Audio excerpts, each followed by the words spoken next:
around 3500 BC in the fertile marshlands between the Tigris and Euphrates rivers, a curious pattern emerges within the cuneiform tablets, documenting the final decades of direct Anunnaki presence on Earth.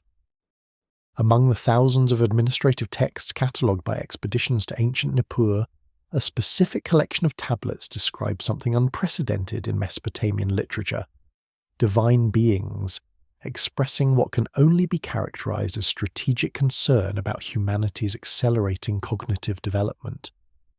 These tablets, designated in the CBS collection at the University of Pennsylvania Museum, contain references to what the Sumerian scribes termed the awakening of the black-headed people. Employing terminology that appears nowhere else in the extensive corpus of Mesopotamian religious literature, the language used in these documents differs markedly from typical divine-human interaction narratives, instead reading like strategic assessments of an emerging threat that required carefully coordinated response protocols. What makes these tablets particularly significant is their matter-of-fact documentation of Anunnaki council sessions specifically convened to address observations that human populations were developing capabilities beyond their intended parameters.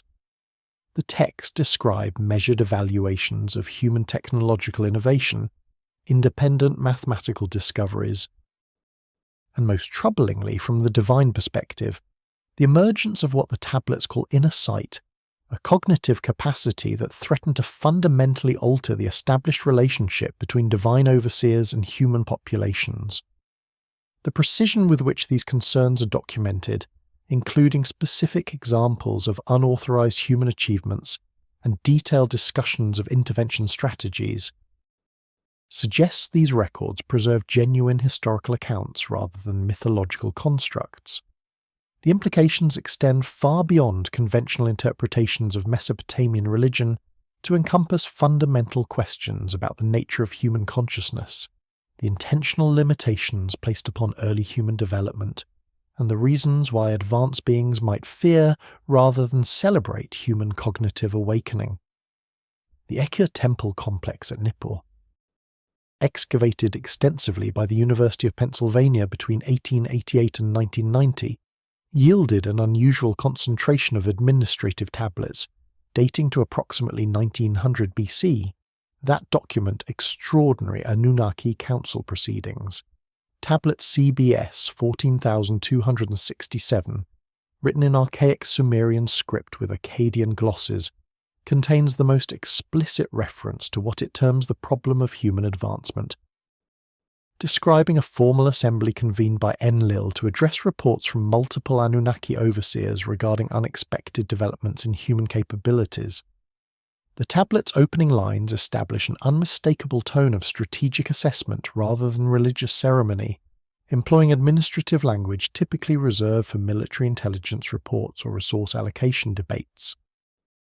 The excavation team led by John Punnett Peters and later Herman Hilprecht uncovered this particular tablet in the southwestern section of the temple archive, designated as Locus TA-97 in the expedition records. The context of discovery places it among financial accounts and resource allocation documents rather than in the religious text repositories, suggesting it functioned as an administrative record rather than mythological literature. Chemical analysis of the clay composition conducted by the University Museum Laboratory in 1953 revealed trace elements consistent with tablets produced during the Isin-Lhasa period, confirming the dating to approximately 1900 BC. The tablet measures 21.3 centimeters in length, 15.8 centimeters in width, and 3.2 centimeters in thickness, with cuneiform impressions covering both obverse and reverse surfaces in densely packed columnar format. The terminology employed throughout CBS 14,267 differs markedly from standard religious invocations found in contemporary Sumerian texts. Where typical temple documents address divine beings with elaborate honorific titles and ritual formulae, this tablet employs direct administrative vocabulary. The Sumerian phrase Igigal Lu'ulu, typically translated as the seeing of humanity, appears repeatedly in contexts that suggest it references unauthorized cognitive capabilities rather than physical vision. The term Namlulubi, literally the destiny of humanity, is modified by the qualifier Nubanda, meaning overseer or supervisor, indicating that human developmental trajectories were subject to active management protocols. Linguistic analysis conducted by Assyriologist Thorkild Jacobsen in 1976 identified 17 distinct administrative terms in this tablet that appear nowhere else in the Sumerian literary corpus. These unique terms include Galzu Dingirane, which combines elements meaning great knowledge divine ones, suggesting a category of information restricted to divine access. Another phrase, Nammu Unzu, translates approximately as that which should not be known, appears in direct connection with descriptions of human mathematical and astronomical discoveries. The systematic use of this specialized vocabulary indicates the text addresses subjects requiring specific technical terminology not needed in conventional religious or administrative documents. The tablet describes a formal assembly structure involving 7 primary Anunnaki council members who presented reports regarding human populations under their respective oversight. Each report follows an identical format, beginning with the overseer's designation, followed by the geographical region under supervision, then a detailed enumeration of concerning developments observed within human populations. The mathematical precision of these reports includes specific population counts, percentages of individuals demonstrating unauthorized capabilities, and quantitative measures of technological advancement rates that exceeded projected parameters. This systematic reporting structure parallels modern intelligence assessment formats more closely than it resembles ancient religious literature. The concerns enumerated in the council reports focus consistently on human achievements that occurred without divine instruction or authorization. The text specifically notes instances where human scribes developed mathematical concepts through what it terms inner contemplation rather than receiving them through established teaching protocols. Similarly, the reports document cases of humans accessing information through dreams or visions that had not been transmitted through authorized divine communication channels. The tablet employs the phrase Alan-Zijin, meaning image of the deep or reflection from within, to describe this unauthorized access to knowledge, suggesting the Anunnaki recognized that humans possessed latent capabilities for accessing information through non-physical means. Particularly striking is the tablet's documentation of divine debate regarding appropriate responses to these developments.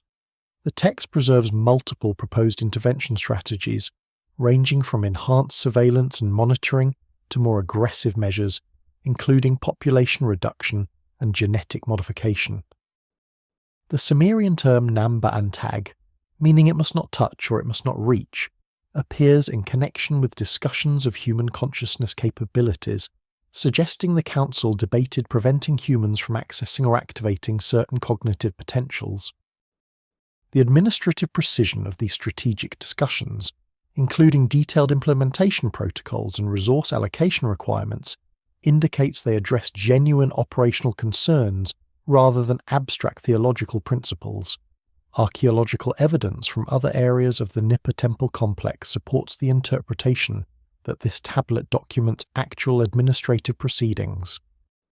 Excavations in 1956 uncovered a chamber designated as the council room by the expedition team, featuring a circular arrangement of 7 stone seats surrounding a central platform.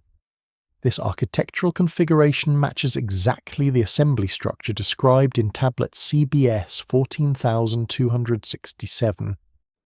Chemical analysis of residues found on the platform revealed traces of materials used in ancient Mesopotamian record-keeping, including stylus lubricants and clay preparation compounds, confirming the space was used for administrative documentation activities. The implications of this tablet extend far beyond conventional interpretations of Mesopotamian religion.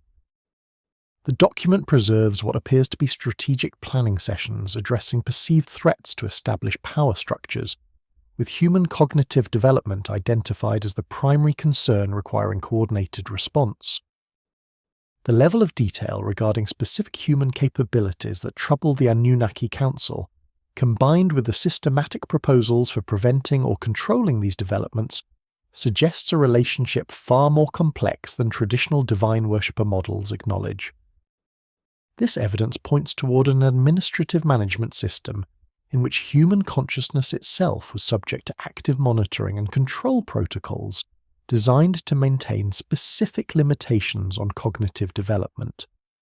The Atrahasis epic, preserved in multiple copies from the Old Babylonian period, but clearly based on much earlier Sumerian sources, contains detailed passages describing the intentional limitation of human cognitive capabilities during the original creation process.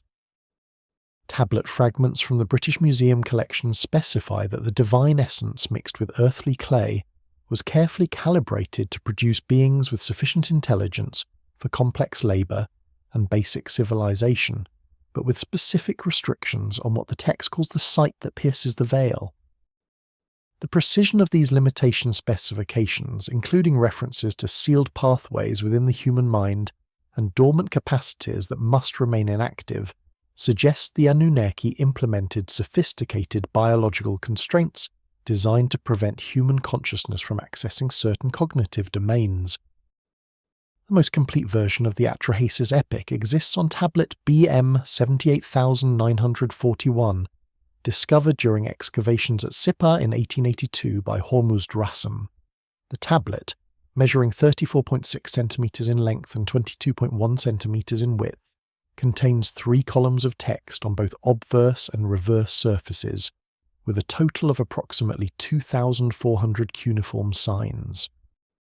Carbon dating of organic inclusions within the clay matrix places the tablet's production between 1700 and 1600 BC, though the linguistic characteristics of the Sumerian phrases embedded within the Akkadian text indicate derivation from sources at least 500 years older. The creation account preserved in this epic differs fundamentally from the simplified narrative found in later biblical texts. The Akkadian phrase used to describe the mixing of divine and earthly substances, Me'il utastu, literally translates as waters of the gods and clay.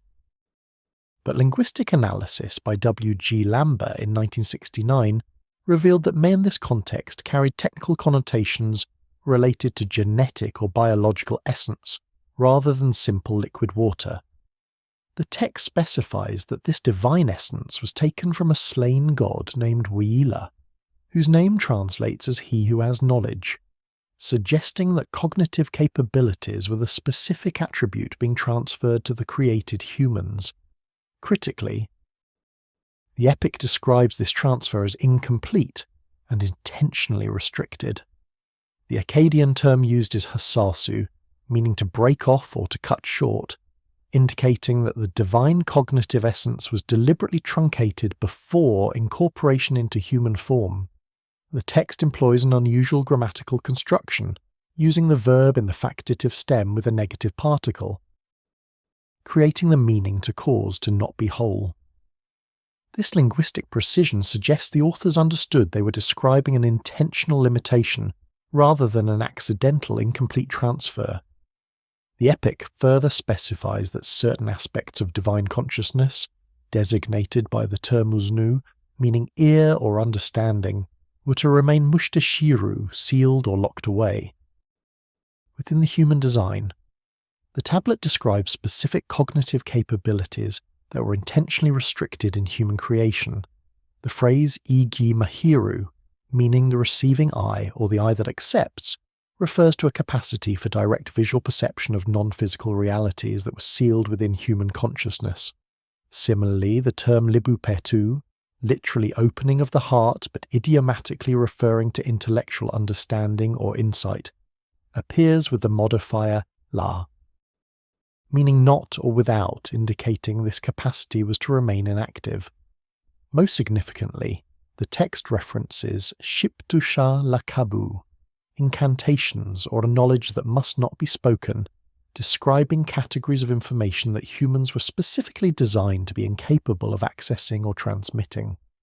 The biological mechanism for these restrictions receives detailed attention in the epic's creation sequence. The text describes the application of tidu, a term meaning clay or mud but carrying connotations of foundational structure, that was imdu, sealed or bound, around specific aspects of the divine essence during the creation process. Modern biological understanding might interpret this as describing genetic constraints or neurological limitations that prevented access to certain cognitive functions. The precision with which these sealing procedures are described, including specific sequences of applications and timing requirements, suggests technical knowledge of consciousness manipulation that far exceeded what conventional archaeology attributes to ancient Mesopotamian civilization. Additional tablet fragments from the British Museum collection, designated BM 93000 and 93006, preserve parallel creation accounts that provide complementary details about these cognitive restrictions. These fragments describe the goddess Nintu, also called Belit Ili, supervising a process called Shakanu Ina Epistim, establishment through working or setting through making, that involved 14 separate stages of biological preparation. Each stage included specific applications of what the text calls samu, herbs or substances, that were combined with the clay and divine essence to create the final human form. The 14th and final stage specifically addressed the sealing of the inner sight, employing a technical procedure described with precision that suggests actual biological or neurological manipulation rather than mythological metaphor. Comparative analysis with Egyptian creation texts reveals similar traditions of intentional human limitation. The Memphite theology, preserved on the Shabaka stone dating to approximately 700 BC, but based on much earlier sources, describes the god Ptah creating humans with specific restrictions on their HM, a term carrying meanings of both craft knowledge and mystical understanding. The Egyptian text employs the verb eshtm, meaning to seal or to close, in describing how certain divine capabilities were withheld from human creation. The parallel between Mesopotamian and Egyptian accounts of intentional cognitive limitation, using similar technical terminology and describing comparable restriction mechanisms, suggests these traditions derive from common knowledge sources rather than developing independently. The question of why such restrictions would be necessary appears repeatedly in both Mesopotamian and Egyptian texts. The Atrahasis epic provides explicit rationale, describing divine concern that humans with unrestricted cognitive capabilities would become too powerful and challenge divine authority. The Akkadian phrase used is Dananu Madish, meaning to become exceedingly strong, combined with Shitulu Anail, making themselves equal to the gods. This suggests the cognitive restrictions functioned as a control mechanism designed to maintain a permanent power differential between divine rulers and human subjects. The biological precision of these limitations, combined with the strategic rationale explicitly stated in the texts, indicates a sophisticated understanding of consciousness manipulation implemented for specific political and administrative purposes. Temple records from Uruk dating to approximately 3200 BC document the appearance of mathematical innovations among human scribes that had not been taught through official divine instruction channels. Administrative Tablet W 20307 describes the discovery of geometric principles and numerical relationships by human mathematicians working independently of Anunnaki oversight, specifically noting that these innovations emerged through internal contemplation rather than external instruction. The text indicates this development triggered immediate consultation with divine authorities, suggesting that unauthorized human intellectual achievement represented a category of activity requiring high-level assessment and potential intervention.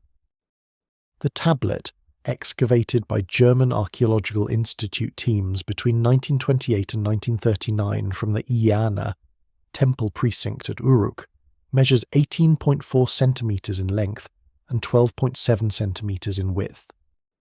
The cuneiform inscription, executed in the archaic Sumerian script characteristic of the Uruk IV period, contains mathematical notations interspersed with administrative commentary that documents oversight concerns about unauthorized knowledge development.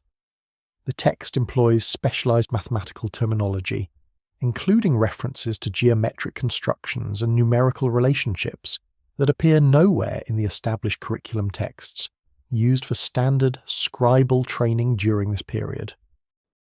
The mathematical innovations documented in this tablet include the discovery of what modern mathematics recognizes as the Pythagorean theorem, approximately 2,000 years before Pythagoras.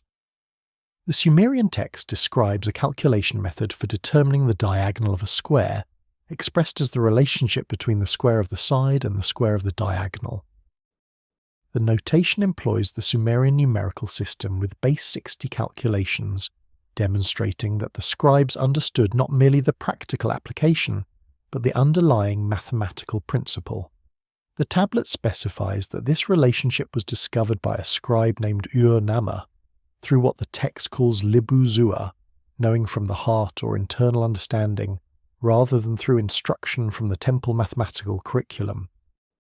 What makes this discovery particularly significant from the administrative perspective documented in the tablet is the notation that Ur-Nama developed this mathematical principle without access to divine teaching protocols. The text employs the phrase nu dingir ne shutia, meaning not from the hands of the divine ones received, to emphasize the unauthorized nature of this knowledge acquisition.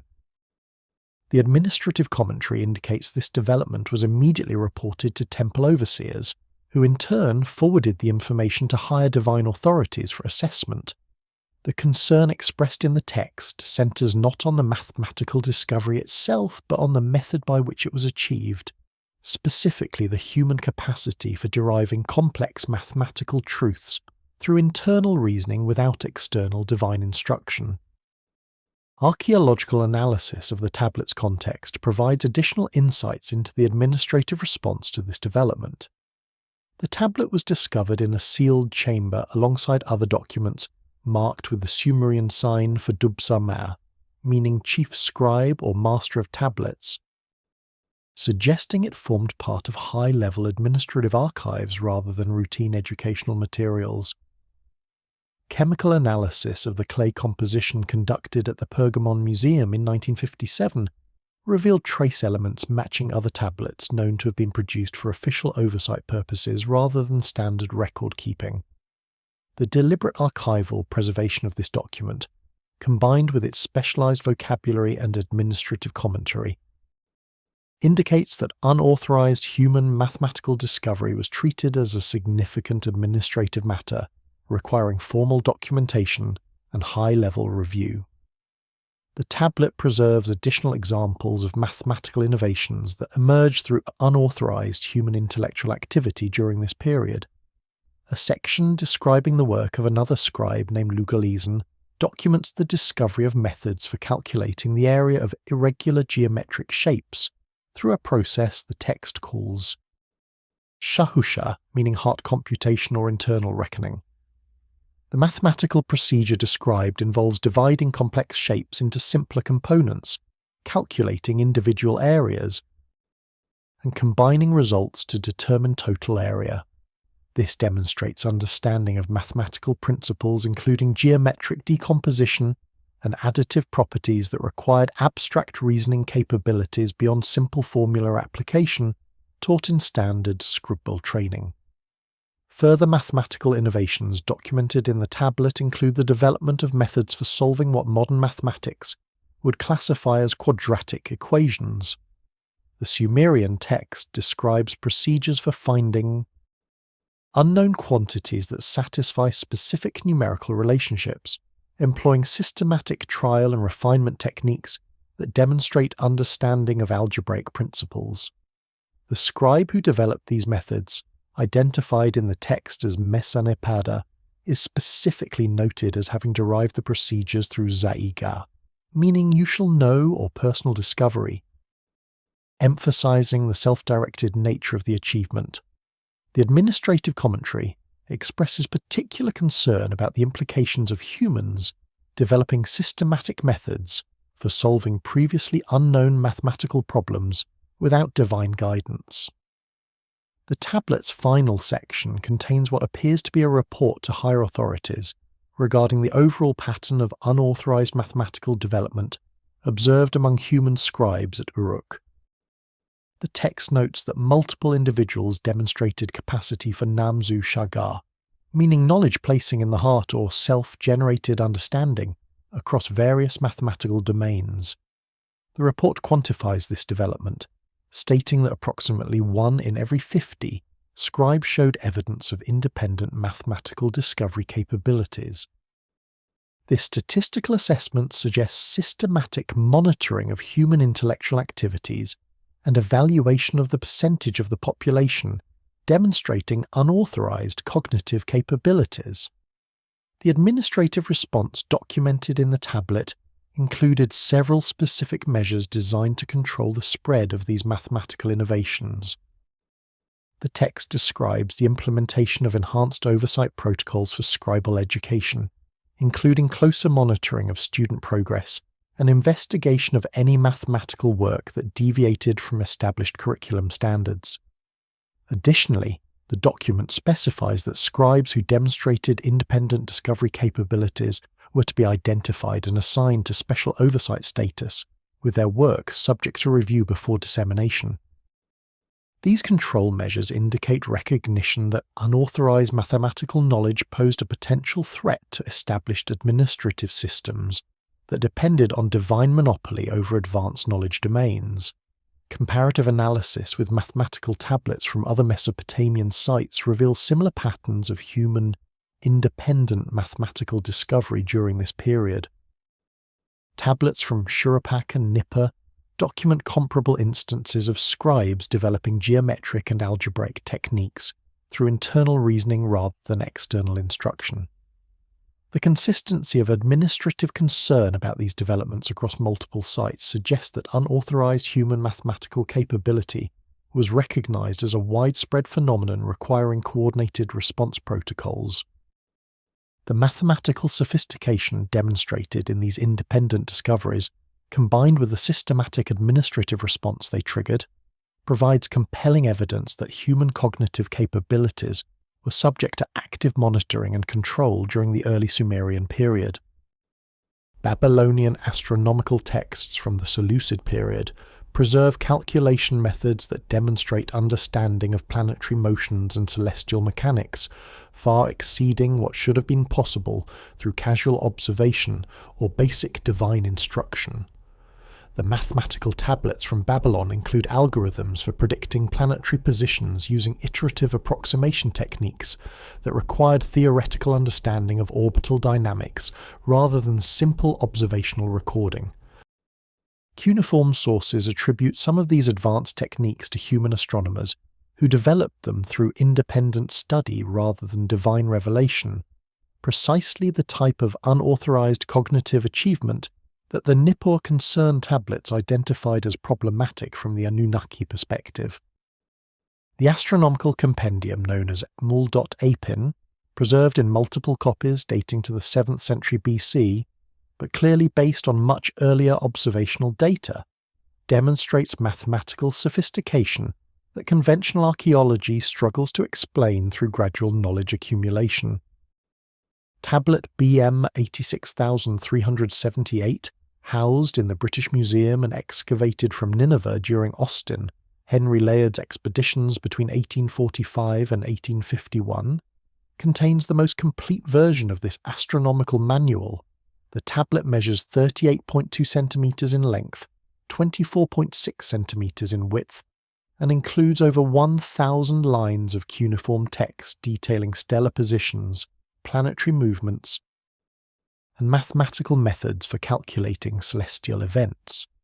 The astronomical calculations preserved in Emule.Apin include precise determinations of planetary synodic periods, the intervals between successive oppositions or conjunctions of planets as viewed from Earth. The Venus synodic period is calculated as 584 days, accurate to within 1 day of the modern determination of 583.92 days. The Mars synodic period is given as 779 days, matching closely the actual value of 779.94 days. These precise values required centuries of systematic observation and sophisticated mathematical analysis to derive, yet cuneiform sources attribute their calculation to human astronomers working during the Old Babylonian period. Approximately 1500 years before the MUL.APIN compilation, the mathematical techniques employed in these astronomical calculations demonstrate theoretical understanding that exceeded what divine instruction protocols reportedly provided to human scholars. The tablets describe methods for interpolating planetary positions between observed values using what modern mathematics would classify as linear approximation techniques. The Akkadian term used is shitkulu, meaning weighing or balancing, referring to the mathematical procedure of determining intermediate values through proportional calculation. The systematic application of these interpolation methods across multiple planetary calculations indicates understanding of mathematical principles rather than mere algorithmic formula application. Administrative texts from the Esagila temple complex in Babylon document divine oversight concerns about the development of these advanced astronomical techniques by human scholars. Tablet B.M. 45,612, dating to approximately 300 BC, contains correspondence between temple administrators and astronomical observers regarding the source of certain calculation methods that appeared in observational reports. The text specifically inquires whether particular mathematical techniques for predicting lunar eclipses were taught through authorized instruction channels or developed independently by human calculators. The administrative tone of this inquiry parallels the concerns documented in earlier tablets from Nippur, suggesting that unauthorized astronomical knowledge development remained subject to monitoring even in later periods. The lunar eclipse prediction methods preserved in Babylonian astronomical texts required understanding of the Saros cycle, an 18-year period after which eclipses repeat in similar patterns. The mathematical tablets from Babylon calculate this period as 223 lunations, accurate to within hours of the modern determination. More significantly, the texts demonstrate understanding that the Saros cycle must be adjusted for geographic longitude, with eclipse timing varying based on observer position. This recognition of the relationship between geographic location and celestial event timing indicates theoretical understanding of Earth as a spherical body with rotating orientation, concepts that should not have been accessible to ancient astronomers working without advanced instrumentation. The attribution of these astronomical achievements to specific human scholars appears repeatedly in Babylonian texts, with notation about the methods by which knowledge was acquired. Tablet BM 34,589 preserves biographical information about an astronomer named Nabu-Rimani, who served at the Esagila temple during the 5th century BC. The text credits him with developing improved methods for calculating planetary positions, specifically noting that these innovations came through Libi Ramanu, from his own heart or through self-directed study. The phrase employed indicates explicitly that Nabu-Rimani developed these techniques independently rather than receiving them through traditional instruction channels. Precisely the pattern of unauthorized knowledge acquisition that earlier administrative texts identified as concerning. Additional astronomical achievements attributed to independent human discovery include the recognition of planetary retrograde motion and the development of mathematical models to predict these apparent reversals in planetary movement. The tablets describe complex geometric models involving combinations of circular motions that produce the observed planetary paths across the celestial sphere. The Akkadian terminology employed, particularly the phrase kipatu niku, meaning circle of sacrifice or epicycle, demonstrates sophisticated understanding of geometric principles applied to astronomical phenomena. The development of these epicycle models by Babylonian astronomers preceded Greek astronomical work by several centuries. Yet conventional scholarship attributes epicycle theory to Apollonius and Hipparchus in the Hellenistic period. The systematic nature of Babylonian astronomical observations and the mathematical techniques applied to analyze these observations indicate that human scholars developed comprehensive research programs without divine authorization or oversight. Temple observational logs preserved on hundreds of tablets document nightly recordings of planetary positions, lunar phases, and stellar configurations maintained continuously for over 7 centuries. The consistency and precision of these observations, combined with the sophisticated mathematical analysis applied to extract patterns and develop predictive models, demonstrates human capability for sustained systematic investigation of natural phenomena. This organized scientific approach to understanding celestial mechanics represented exactly the type of independent human intellectual achievement that the Anunnaki administrative texts identified as threatening to established control systems. The Edwin Smith Papyrus, though Egyptian in origin, preserves medical knowledge that demonstrates sophisticated understanding of anatomy and surgical procedures that appear to have developed through systematic human investigation rather than divine instruction. Temple medical texts from Mesopotamia describe similar patterns of human physicians developing innovative treatments through experimentation and observation, including procedures for which no divine teaching protocols existed. Administrative records from Babylonian temples document divine oversight committees expressing concern about the implications of humans independently acquiring knowledge of biological manipulation and healing techniques that approached capabilities previously exclusive to Anunnaki medical specialists. The Edwin Smith Papyrus, discovered in 1862 by American antiquities dealer Edwin Smith in a tomb near Luxor and currently housed in the New York Academy of Medicine, represents the oldest known surgical treatise in human history. The document, dating to approximately 1600 BC, but clearly copied from sources at least 400 years older, measures 4.68 meters in length and 33 centimeters in height. The hieratic script covers both recto and verso surfaces, containing 48 distinct case studies of traumatic injuries, with detailed anatomical descriptions, diagnostic procedures, treatment protocols, and prognostic assessments that demonstrate medical knowledge far exceeding what conventional archaeology attributes to Bronze Age Egyptian civilization. The surgical cases documented in the papyrus include procedures for treating skull fractures, spinal injuries, broken bones, dislocated joints, tumours, and wounds to various organ systems. Each case follows a standardized format beginning with a title describing the injury type, followed by examination procedures, diagnosis, treatment recommendations, and expected outcomes. The medical terminology employed in these descriptions includes precise anatomical terms for specific body structures, many of which have no equivalents in other Egyptian medical texts, suggesting specialized knowledge derived from systematic anatomical study rather than general divine instruction in healing arts. Case 48 in the Edwin Smith Papyrus provides particularly compelling evidence of advanced medical knowledge developed through human investigation. The case describes a compound skull fracture with associated brain injury, employing the Egyptian term AIs for brain, one of only 2 known uses of this specific anatomical term in ancient Egyptian literature. The diagnostic procedure outlined includes palpation of the skull to detect fracture lines, observation of cerebrospinal fluid leakage, and assessment of neurological symptoms including altered consciousness and motor dysfunction.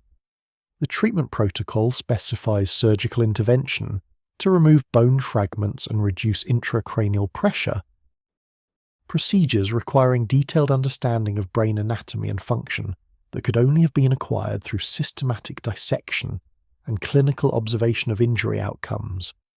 The prognostic assessments included in each case demonstrate sophisticated understanding of injury severity and healing potential based on accumulated clinical experience. The papyrus employs 3 standard prognostic categories: an ailment which I will treat, an ailment with which I will contend, and an ailment not to be treated. The criteria for assigning cases to these categories include specific anatomical and physiological indicators that predict treatment outcomes with remarkable accuracy. The precision of these prognostic indicators suggests they were developed through systematic tracking of patient outcomes over extended periods. Compiling observational data to identify patterns that correlated injury characteristics with survival and recovery rates. Mesopotamian medical texts preserved on cuneiform tablets from Babylonian temple archives document similar patterns of human medical investigation and innovation. Tablet BM 47873 contains a medical compendium dating to approximately 700 BC that includes surgical procedures for removing cataracts, treating bladder stones, and performing trepanation for head injuries. The Akkadian terminology employed in these medical texts includes precise anatomical descriptions and technical surgical vocabulary that appears nowhere in texts attributed to divine medical instruction. The distinction between authorized divine medical knowledge and unauthorized human innovations appears explicitly in administrative notations that mark certain procedures with the phrase La ina temushai ilab, meaning not in the instruction of the gods. Archaeological discoveries from Mesopotamian medical facilities provide physical evidence supporting the textual accounts of independent human medical investigation. Excavations at the Temple of Gula in Izin, conducted between 1973 and 1989 by German archaeological teams, uncovered medical instruments including bronze scalpels, bone saws, surgical needles, and cauterization tools that demonstrate sophisticated understanding of surgical technique requirements. Chemical analysis of residues on these instruments revealed traces of antiseptic substances including cedar oil and myrrh, indicating knowledge of infection prevention that developed through clinical observation of wound healing outcomes rather than divine revelation. The development of pharmacological knowledge through systematic experimentation receives explicit documentation in Mesopotamian medical texts. Tablet K 3454 from the British Museum collection contains a pharmaceutical compendium listing over 200 medicinal preparations with detailed instructions for combining plant, mineral, and animal substances to treat specific conditions. The text includes notation about which preparations were developed through Shiprushalu, human work or human experimentation, versus those received through divine instruction.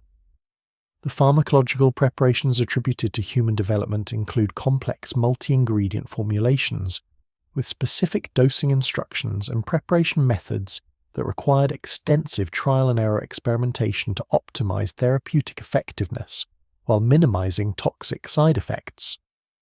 Administrative oversight of human medical innovation appears in temple records that document screening procedures for new treatment methods before their general application. Tablet VAT 9657 from the Vorderasiatisches Museum describes protocols requiring physicians who developed new surgical techniques or pharmaceutical preparations to submit detailed reports to temple medical oversight committees.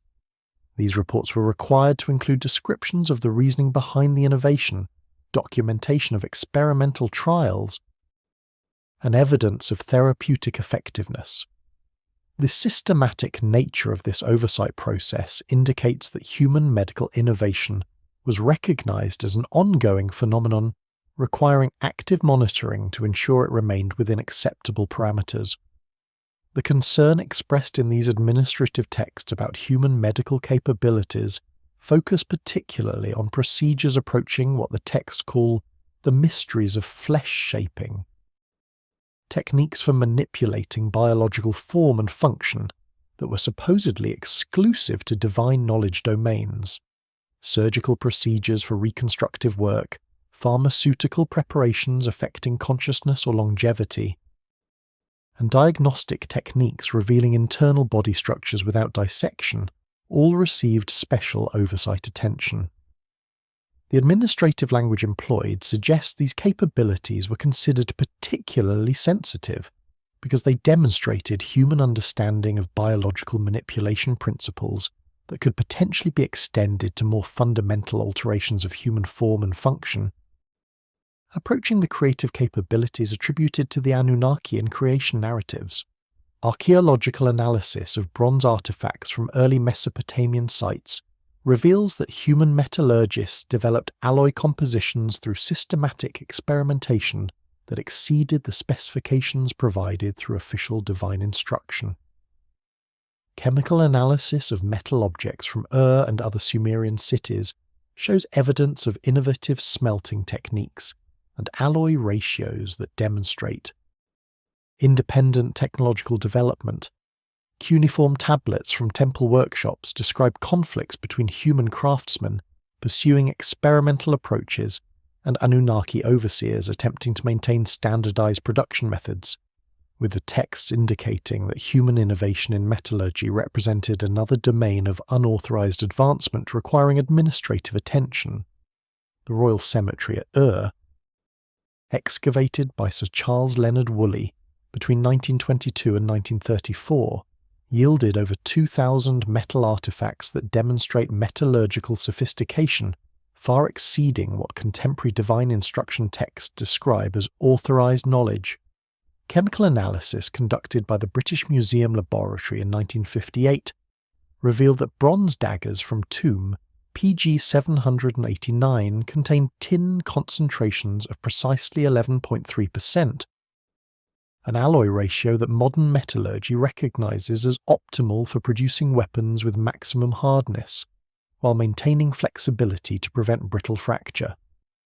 The precision of this composition, consistent across multiple artifacts from different tombs, indicates systematic understanding of the relationship between alloy composition and material properties rather than accidental achievement through trial and error.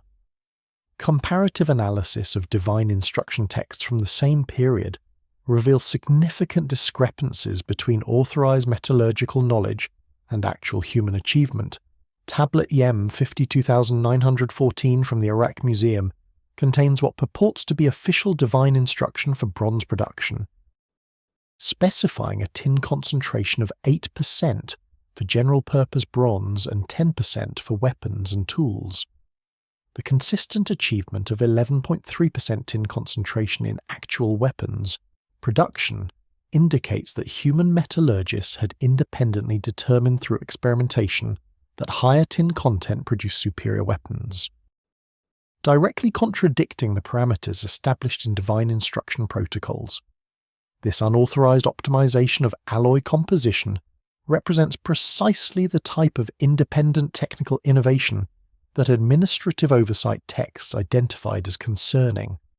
Additional evidence of unauthorized metallurgical experimentation appears in artifacts that incorporate minor alloying elements not mentioned in any divine instruction texts.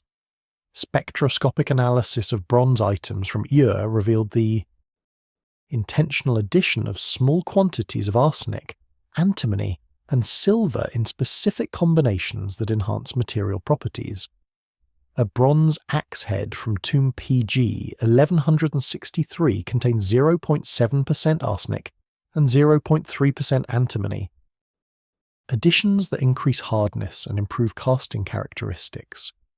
The precision of these minor element concentrations and their consistent appearance across multiple artifacts indicate deliberate compositional control based on understanding of metallurgical principles that were not part of authorized instruction curricula. Temple workshop records from Girsu, modern Tello, document conflicts between human craftsmen pursuing experimental metallurgical approaches and Anunnaki overseers attempting to maintain standardized production according to divine specifications. Tablet AO 5678 from the Louvre collection contains correspondence dated to approximately 2100 BC between the temple administrator and the chief metal worker regarding unauthorized deviations from approved bronze composition ratios. The administrator's complaint specifies that the metalworker produced weapons containing tin concentrations exceeding authorized limits and incorporating unapproved additional elements. The metalworker's response, preserved in the same tablet, argues that experimental modifications produce demonstrably superior weapons as evidenced by performance testing results. The administrative response to this metallurgical insubordination reveals the systematic nature of divine oversight regarding human technological innovation. The tablet documents the convening of an oversight committee to evaluate the unauthorized alloy compositions, including testing procedures to compare experimental bronze against standard authorized compositions. The committee's findings, preserved in administrative notation at the tablet's conclusion, acknowledged that the unauthorized alloys demonstrated superior performance characteristics, but nonetheless ordered cessation of experimental work and return to standard authorized specifications. The explicit reasoning provided for this decision centered not on technical inadequacy of the innovations, but on the precedent that would be established by allowing unauthorized human experimentation to override divine instruction protocols. Archaeological evidence from smelting facilities provides physical confirmation of the experimental metallurgical work documented in administrative texts. Excavations at the copper working site of Tel al-Wilaya, conducted between 1976 and 1983, uncovered a metallurgical workshop containing experimental crucibles, with residues showing systematic variation in alloy compositions. Chemical analysis of 17 crucibles revealed a progression of tin concentrations from 8% through 15% in incremental steps, indicating controlled experimentation to determine optimal composition ratios. Stratigraphic analysis dated this experimental work to approximately 2200 BC, confirming that systematic metallurgical experimentation was occurring during the period when administrative texts document divine concern about unauthorized human innovation. The smelting techniques employed by human metallurgists also showed evidence of independent development beyond divine instruction. Standard authorized smelting procedures described in temple instruction texts specified particular fuel types, temperature ranges, and processing durations for bronze production. Archaeological evidence from smelting facilities reveals that human metallurgists experimented with alternative approaches, including the use of forced air systems to achieve higher temperatures, employment of different flux materials to improve metal separation from slag, and implementation of multiple refining steps to increase metal purity. These procedural innovations required understanding of thermodynamic and chemical principles governing metal extraction and purification processes that were not included in authorized divine instruction. The geographic distribution of metallurgical innovations provides additional evidence of human information sharing networks operating outside official divine oversight channels. Identical experimental alloy compositions appeared simultaneously at sites across Mesopotamia, including Kish, Lagash, and Umma. Despite the absence of any administrative records documenting authorized dissemination of these specifications, this simultaneous appearance of identical innovations at geographically separated sites indicates that human metallurgists developed informal communication networks for sharing experimental results and technical innovations independent of the official, temple-controlled information distribution system. The existence of these unauthorized knowledge-sharing networks particularly concerned divine administrators, as documented in oversight texts that reference the problem of uncontrolled technical information spreading among human craftsmen. The implications of human metallurgical innovation extended beyond simple technical achievement to encompass broader questions about human cognitive capabilities and the effectiveness of imposed limitations. The ability of human metallurgists to systematically experiment with alloy compositions, recognize superior performance characteristics, optimize compositions through iterative testing, and share results through informal networks demonstrated cognitive capabilities for scientific investigation that supposedly had been restricted in original human design specifications. The administrative concern documented in oversight texts focused precisely on this demonstration of human capacity for independent systematic investigation of natural phenomena and development of improved technologies without divine guidance or authorization. Sumerian agricultural texts document the development of new crop varieties and cultivation techniques that emerged through human experimentation rather than divine agricultural instruction programs. Temple records describe farmers selectively breeding plants to enhance specific characteristics, developing irrigation innovations that improved yields beyond standard parameters, and creating agricultural tools that incorporated design principles not found in divinely sanctioned templates.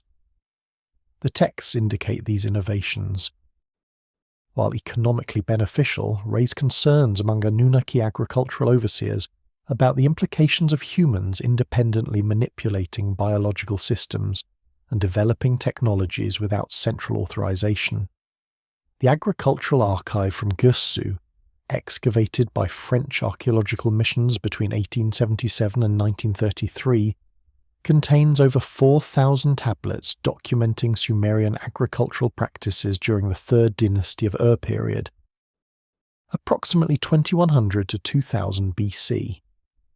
Among these administrative records, a specific collection designated by excavators as the Experimental Field Series documents systematic crop breeding programs conducted by human farmers without divine authorization. Tablet TCTI-1 from the cuneiform texts from Tello collection describes a 15-year selective breeding program for barley that produced a new variety with increased grain size, improved drought resistance, and shorter growing season duration. The text explicitly notes that this breeding program was undertaken through the initiative of the field overseer, without instruction or authorization from temple agricultural administrators. The selective breeding methodology documented in these agricultural texts demonstrates sophisticated understanding of hereditary principles and systematic experimental design. The barley breeding program described in TCTI-1 involves selection of parent plants based on desired characteristics, controlled pollination to prevent random cross-fertilization, systematic evaluation of offspring plants to identify superior varieties, and multi-generation selection to stabilize desired traits. The Sumerian terminology employed includes Shegurama, literally meaning grain of great value, referring to selection of superior seed stock, and Numen-Z, meaning seed of life, designating particularly vigorous plant lines selected for further breeding. The precision of this breeding methodology and the systematic multi-generation approach indicate understanding of heredity principles that were not part of authorized agricultural instruction. Comparative analysis of divine agricultural instruction texts reveals that authorized teaching focused on maintenance of existing crop varieties rather than development of new ones. Tablet BM 96900 53 contains agricultural instruction attributed to the goddess Nisaba, specifying proper cultivation techniques for established barley varieties, but explicitly prohibiting experimentation with crossbreeding or selection programs. The Akkadian phrase employed is Zeru Lashanu, meaning seeds not to be changed, indicating that crop genetic stability was an intentional requirement of divine agricultural protocols. The systematic violation of this prohibition through human breeding programs represents precisely the type of unauthorized biological manipulation that administrative oversight texts identified as concerning. Irrigation innovations developed by human engineers similarly exceeded the parameters established in divine agricultural instruction. Temple engineering texts from Lagash describe the standard authorized irrigation system design, specifying canal dimensions, water flow rates, and field layouts that were to be implemented according to divine specifications. Archaeological surveys of actual irrigation systems reveal significant deviations from these authorized designs, including innovations such as adjustable weir gates for precise flow control, distribution basin systems for even water allocation, and drainage channels for salt management that appear in no divine instruction texts.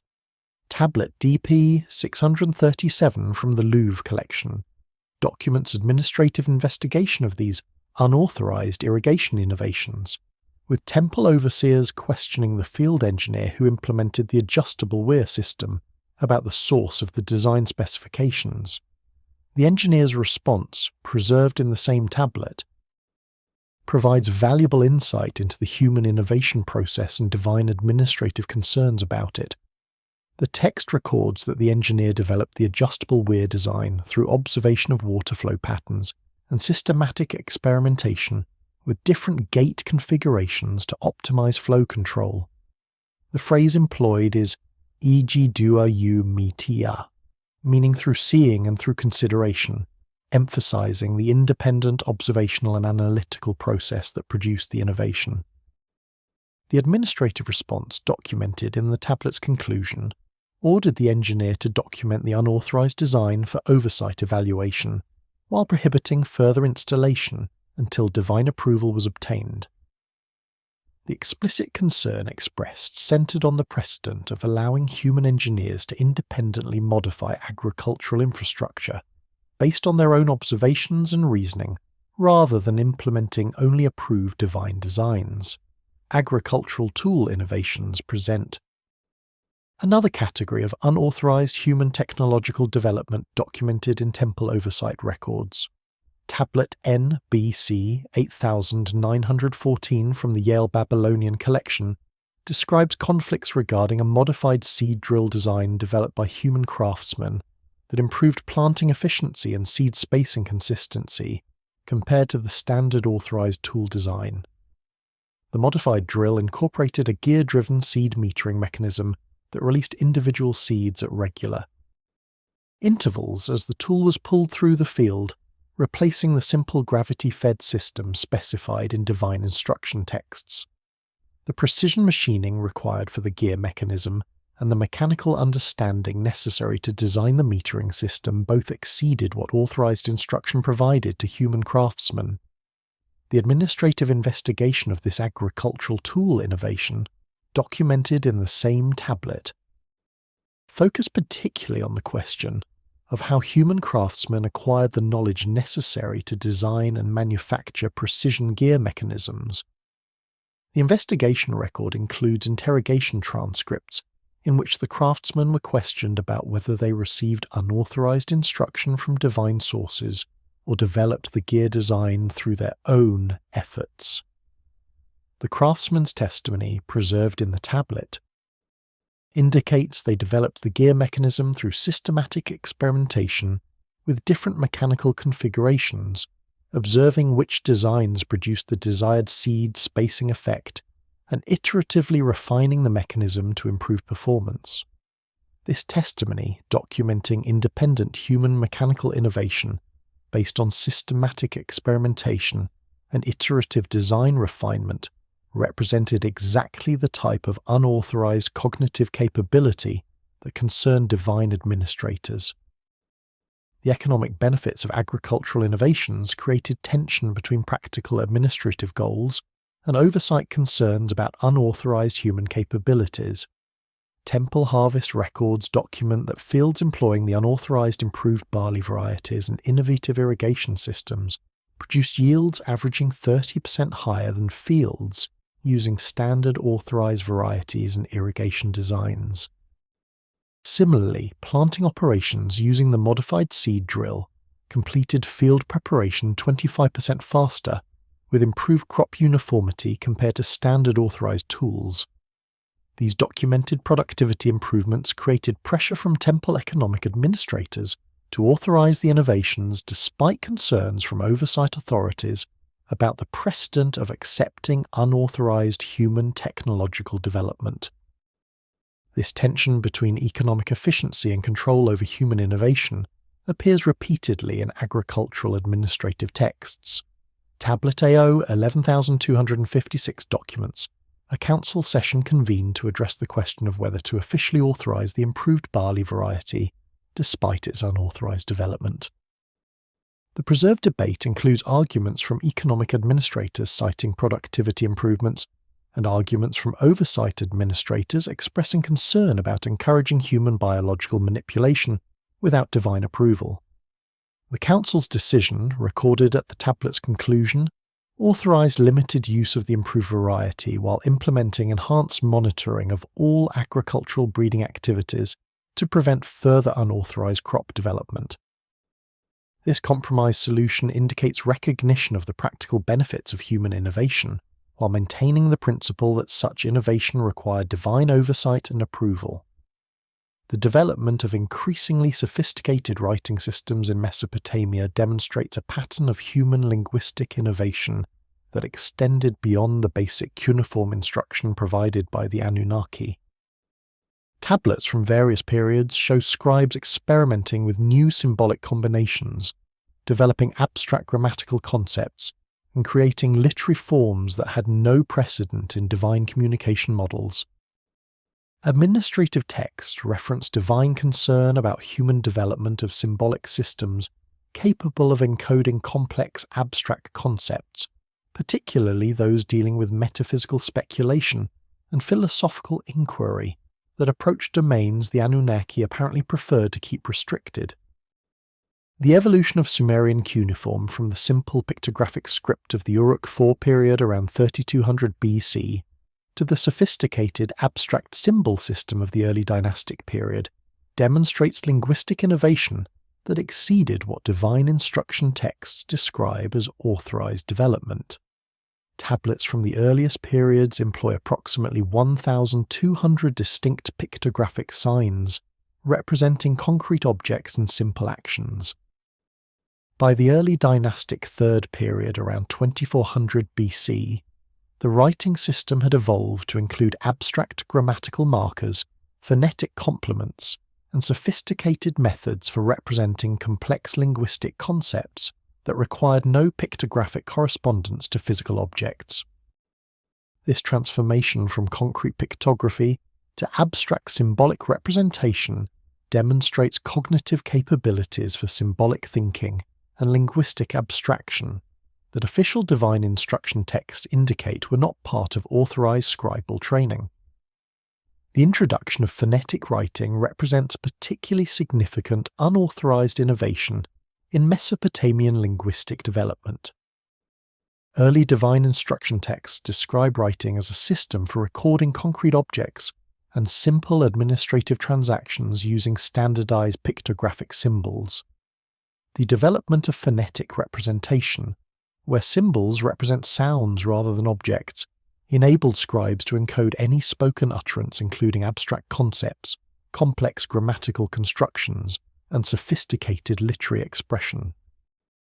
Tablet W 23,461 from the Uruk excavations documents the earliest systematic use of phonetic complements, small signs added to pictographic symbols to indicate pronunciation and grammatical function. The administrative notation accompanying this tablet questions the scribe who introduced these phonetic elements about the source of this innovation and whether it was taught through authorized instruction. Grammatical innovations in Sumerian writing similarly exceeded divine instruction parameters. The development of case markers to indicate grammatical relationships between words, tense markers to express temporal distinctions, and mood markers to convey subjunctive or conditional meanings all appear in Scrabble texts without corresponding instruction in divine teaching materials. Tablet HS 1472 from the Hilprecht collection documents administrative investigation of a scribe who employed previously unknown grammatical markers in legal documents. The investigation record includes the scribe's explanation that these grammatical innovations were necessary to precisely express complex legal concepts that could not be adequately represented using only the grammatical structures taught in authorized scribal training. The administrative response expressed concern not about the technical adequacy of the innovations, but about the precedent of scribes independently expanding linguistic capabilities based on their perception of communicative needs. Literary innovations represent another category of unauthorized linguistic development that particularly concern divine administrators.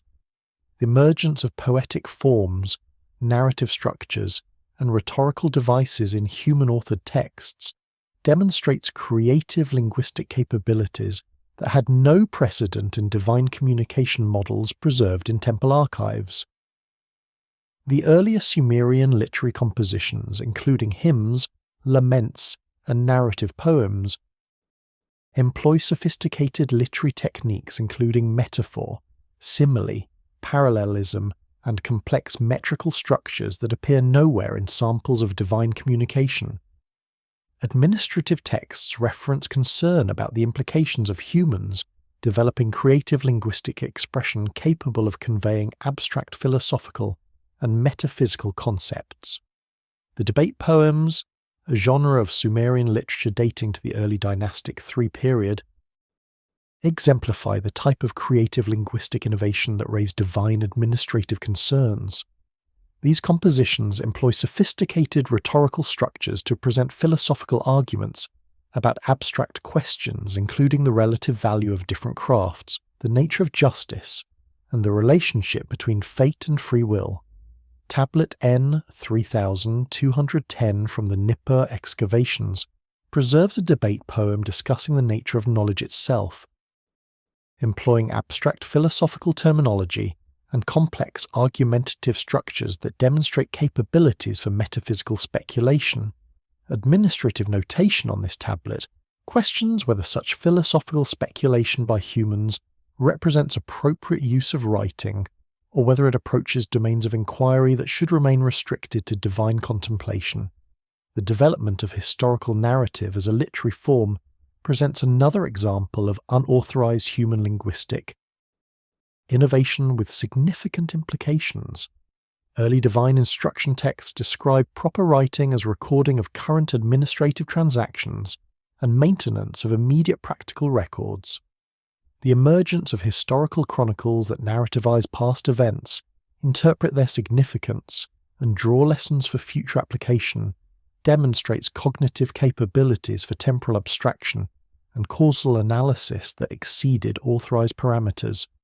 The Sumerian king list, despite its inclusion of divine rulers and antediluvian kings, represents a fundamentally human innovation in organizing historical information according to chronological sequence and interpreting dynastic succession patterns to establish political legitimacy claims.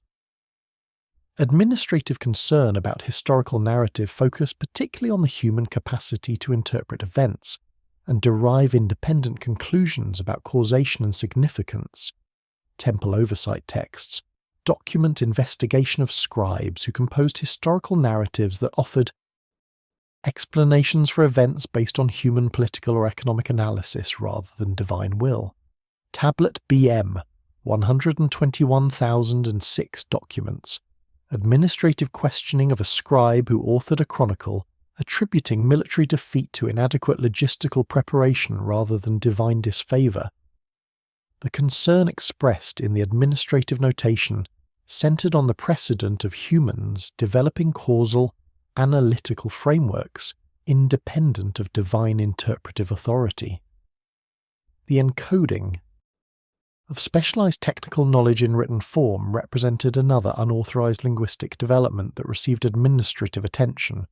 Scribal texts from various periods document the creation of technical manuals, instructional texts, and knowledge compendia covering subjects including mathematics, astronomy, medicine, and engineering. The organization of this technical knowledge into systematic written formats, accessible to future students, represents a fundamentally human innovation in knowledge preservation and transmission. Administrative texts express concern about this democratization of technical knowledge through written encoding, noting that it enabled knowledge transmission outside official divine instruction channels and allowed humans to accumulate and build upon technical knowledge across generations. The development of encryption and coded writing systems presents perhaps the most significant evidence of human linguistic innovation, designed specifically to circumvent divine oversight. Tablets from various periods show scribes developing alternative writing systems, symbolic substitution codes, and linguistic obfuscation techniques that concealed content from casual readers. Tablet EM 76512 from the Uruk Museum contains a medical text employing symbolic substitution, where standard cuneiform signs are used with non-standard meanings known only to initiated readers. The administrative investigation of this encrypted text, documented in accompanying tablets, focused on questioning why the scribe felt it necessary to conceal medical information, and from whom such concealment was intended. The scribe's response indicated the encryption was designed to restrict access to sensitive medical knowledge while allowing transmission to qualified practitioners, precisely the type of unauthorized human control over knowledge distribution that divine administrators found concerning. Mesopotamian dream interpretation texts describe instances of humans receiving accurate information about future events, distant locations, and hidden knowledge through dreams and visions that occurred without divine instigation or authorized communication procedures. Temple archives document cases of ordinary humans experiencing spontaneous prophetic insights, accessing information that should have been unavailable through normal sensory channels, and demonstrating abilities that paralleled divine communication capabilities. The consistency with which these unauthorized information access events were recorded and investigated suggests they represented a recognized phenomenon that raised significant concerns about human consciousness capabilities. The Dreambook Compendium from Nineveh, preserved on tablets excavated by Hormuzd Rassam in 1854 and catalogued as K-series in the British Museum collection, documents hundreds of cases of human prophetic dreams spanning over a millennium of Mesopotamian history. Tablet K 3956 contains systematic classification of dream types, distinguishing between dreams sent by gods through authorized communication channels and spontaneous dreams arising from human consciousness without divine instigation. The Akkadian terminology employed for these unauthorized dreams is Shutu Sharamanishu, literally meaning dreams of themselves or self-originated dreams, explicitly identifying them as arising from human consciousness rather than external divine sources. Particularly significant are documented cases where spontaneous human dreams provided accurate information about events or circumstances that were later verified as correct despite the dreamer having no normal means of accessing such information. Tablet K 2907 describes the case of a merchant named Nur Shamash, who dreamed of a specific warehouse in the city of Assur being damaged by fire 3 days before a messenger arrived, reporting that exact event. The administrative investigation documented in the tablet confirms that Nur Shamash had no prior knowledge of the fire, and no communication with Assur between the dream and the arrival of the confirming messenger. The text explicitly questions how Nur Shamash accessed accurate information about distant events through dreaming without divine communication authorizing such information transfer. The phenomenon of precognitive dreams receives particular attention in temple administrative records due to its implications for human consciousness capabilities. Tablet V AT 8893 documents the case of a weaver named Adina Marduk, who experienced a detailed dream showing the death of the king 4 days before it occurred from causes matching the dream description. The administrative investigation preserved in the tablet includes interrogation transcripts, questioning whether Adina Marduk had received divine communication about the future event, or whether the dream arose spontaneously from his own consciousness. The investigation concluded that no authorized divine communication had occurred, leaving the spontaneous precognitive dream as the only explanation for the accurate future information access. This conclusion troubled temple administrators because it demonstrated human consciousness accessing temporal information that should have been restricted to divine perception. Dream interpretation texts also document cases of humans accessing detailed technical or specialized knowledge through dreams that they had not learned through normal instruction. Tablet BM 54671 describes a carpenter who dreamed of a complex architectural design including precise measurements and structural calculations that he subsequently used to successfully construct a building that exceeded any of his previous work in sophistication. The administrative investigation confirmed that the carpenter had received no instruction in the advanced architectural principles employed in the design and could not explain through normal reasoning how he developed the technical specifications. The spontaneous acquisition of complex technical knowledge through dreaming represented precisely the type of unauthorized information access that concerned divine overseers. The systematic documentation and investigation of spontaneous prophetic dreams indicates that temple administrators recognized these events as a significant phenomenon requiring careful monitoring. Archive records from Babylon show that beginning in approximately 1700 BC, temples implemented formal reporting requirements for any dreams involving prophetic content, technical knowledge acquisition, or access to information beyond normal human sensory range. Tablet BM 47923 contains the administrative protocol requiring any individual experiencing such dreams to report them within 3 days to temple authorities for investigation and documentation. The systematic collection and analysis of these dream reports suggests divine administrators were conducting ongoing assessment of the frequency and characteristics of unauthorized human information access through altered consciousness states. The geographic and temporal distribution of documented prophetic dream cases provides insight into the scope of this phenomenon. Analysis of temple dream archives reveals that spontaneous prophetic dreams occurred across all regions of Mesopotamia and affected individuals from all social classes, including farmers, craftsmen, merchants, and even slaves. The absence of correlation between prophetic dream occurrence and social status, education level, or temple service suggests this consciousness capability existed broadly across human populations rather than being restricted to specialized individuals.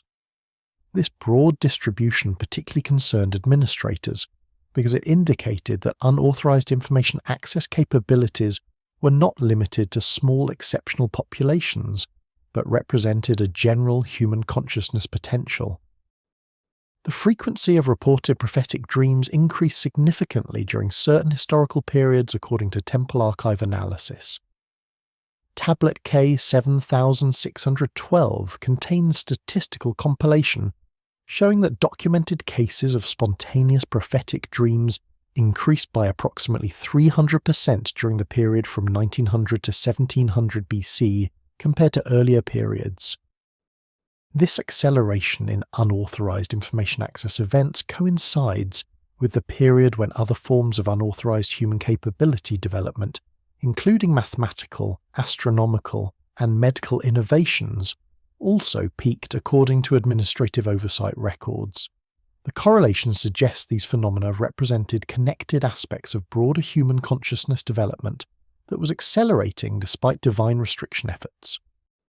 Temple response protocols for verified prophetic dream cases evolved over time from simple documentation to active intervention attempts. Early administrative texts merely recorded these events for monitoring purposes. Later protocols implemented during the Old Babylonian period included requirements for individuals experiencing frequent prophetic dreams to undergo special observation and restriction of their activities. Tablet VAT 12,347 documents the case of a scribe named Ibn Marduk, who was removed from his temple position and placed under continuous supervision after experiencing multiple verified prophetic dreams over a 6-month period. The administrative reasoning stated that his demonstrated consciousness capabilities required monitoring to prevent potential unauthorized use of information accessed through dreaming. Evidence from Babylonian and Egyptian sources indicates the emergence of organized training programs specifically designed to cultivate what ancient texts call inner sight or direct knowledge, cognitive capabilities that allowed humans to access information and understanding through mental techniques rather than external instruction. Mystery school traditions preserved in later Greek sources describe sophisticated meditation practices, consciousness exercises, and mental disciplines that developed human cognitive capabilities beyond standard parameters. The systematic nature of these training programs and their documented effectiveness in producing enhanced human abilities suggests they represented deliberate efforts to overcome the cognitive limitations built into original human design specifications. The earliest documented evidence of systematic consciousness development training appears in Babylonian temple records from approximately 2100 BC, describing specialized instruction programs separate from standard priestly education. Tablet B M 98,723 references what it terms the teaching of the inner eye, employing the Akkadian phrase igi libu shute shuru, meaning causing the heart eye to become straight, or developing the inner vision. The text describes this training as restricted to selected temple initiates, who demonstrated particular aptitude for what the document calls seeing beyond the veil of clay, a clear reference to accessing non-physical information through consciousness techniques. The training methodology preserved in Babylonian mystery school texts demonstrates sophisticated understanding of consciousness development principles. Tablet K 4638 from the Nineveh Library contains detailed instructions for meditation practices designed to quiet normal mental activity and access deeper consciousness states.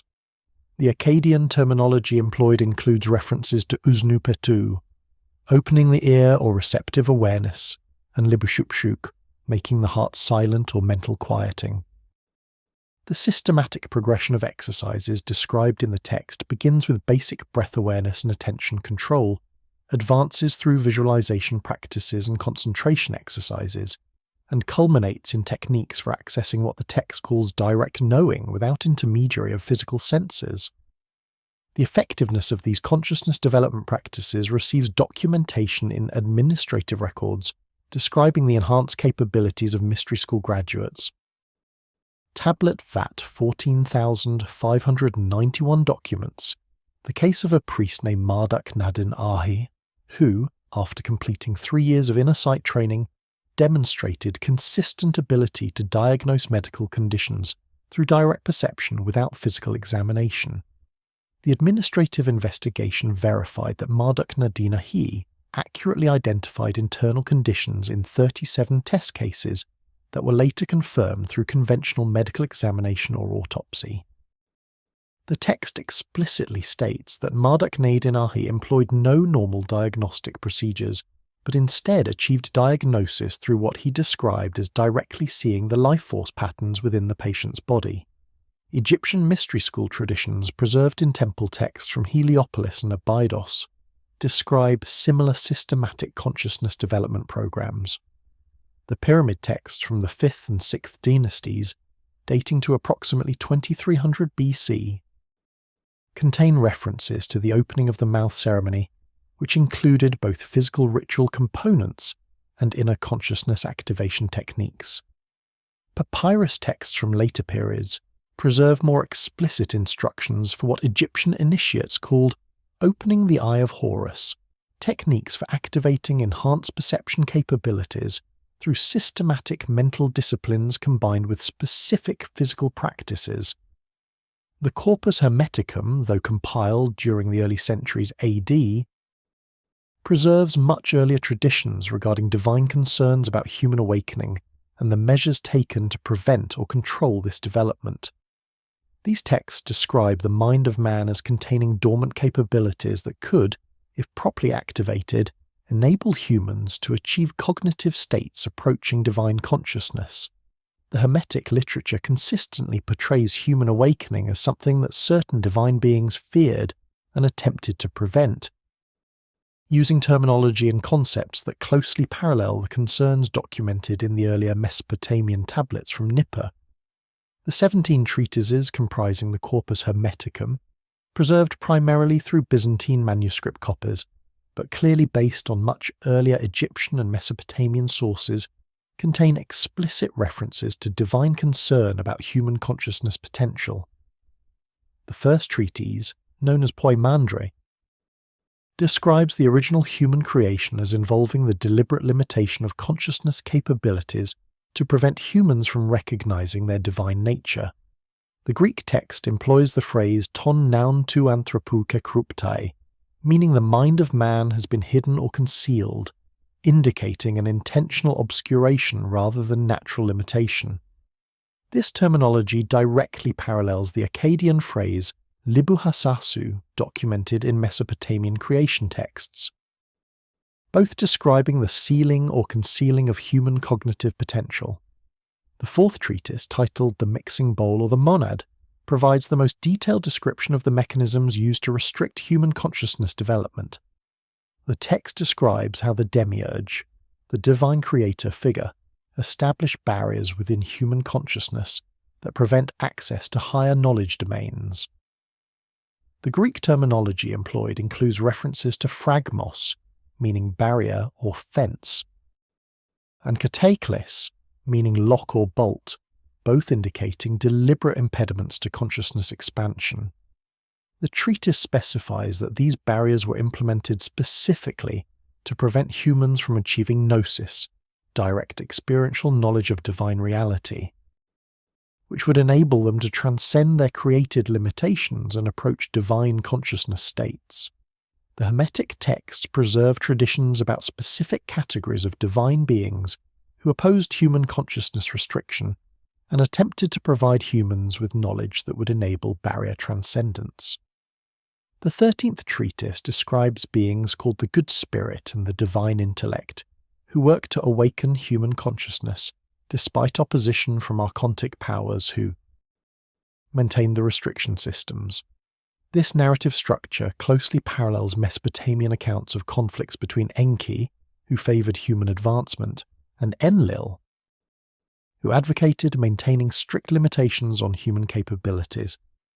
The consistency of this divine factional conflict across different cultural traditions suggests preservation of genuine historical information rather than independent mythological invention. The Hermetic literature documents specific techniques for overcoming consciousness restrictions and achieving human awakening. The treatises describe meditation practices, purification disciplines, and contemplative exercises designed to dissolve the barriers maintaining limited consciousness states. The 13th treatise provides detailed instructions for what it calls rebirth, a systematic process of consciousness transformation that enables access to previously sealed cognitive capabilities. The Greek terminology employed, palingenesia, meaning regeneration or rebirth, indicates fundamental restructuring of consciousness rather than simple knowledge acquisition. The precision of these instructions and their systematic progression through stages of consciousness development suggest they derive from actual training programs that successfully produced enhanced human cognitive capabilities. Archaeological evidence from Hellenistic Egypt supports the textual accounts of mystery schools implementing Hermetic consciousness development practices. Excavations at the Temple of Isis at Philae, conducted between 1902 and 1937, uncovered chambers designated as initiation halls containing architectural features designed to facilitate altered consciousness states. The chambers incorporated acoustic properties that produced specific resonance frequencies when ritual chanting occurred, sensory deprivation features including light-proof ceiling and sound dampening, and geometric proportions that matched sacred ratios described in Hermetic architectural texts. Chemical analysis of residues found in these chambers revealed traces of consciousness, altering substances including compounds extracted from lotus, mandrake, and acacia that Hermetic texts specify as aids for transcending ordinary consciousness limitations. The Hermetic texts explicitly reference earlier Mesopotamian sources as the origin of their consciousness awakening traditions. The treatise known as Korokosmu describes how the wisdom preserved in Hermetic teaching was transmitted from the most ancient times through Egyptian priest initiates who received it from Mesopotamian sources during the early dynastic period.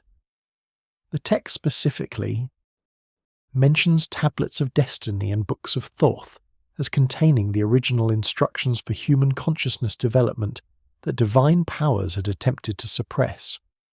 This direct attribution to Mesopotamian sources provides clear continuity between the Anunnaki concern text from Nippur and the later Hermetic preservation of consciousness awakening knowledge.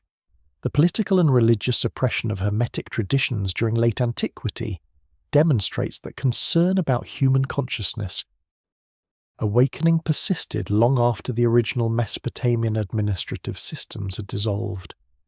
Roman imperial edicts from the 3rd and 4th centuries AD specifically prohibited Hermetic teachings and ordered the destruction of Hermetic texts.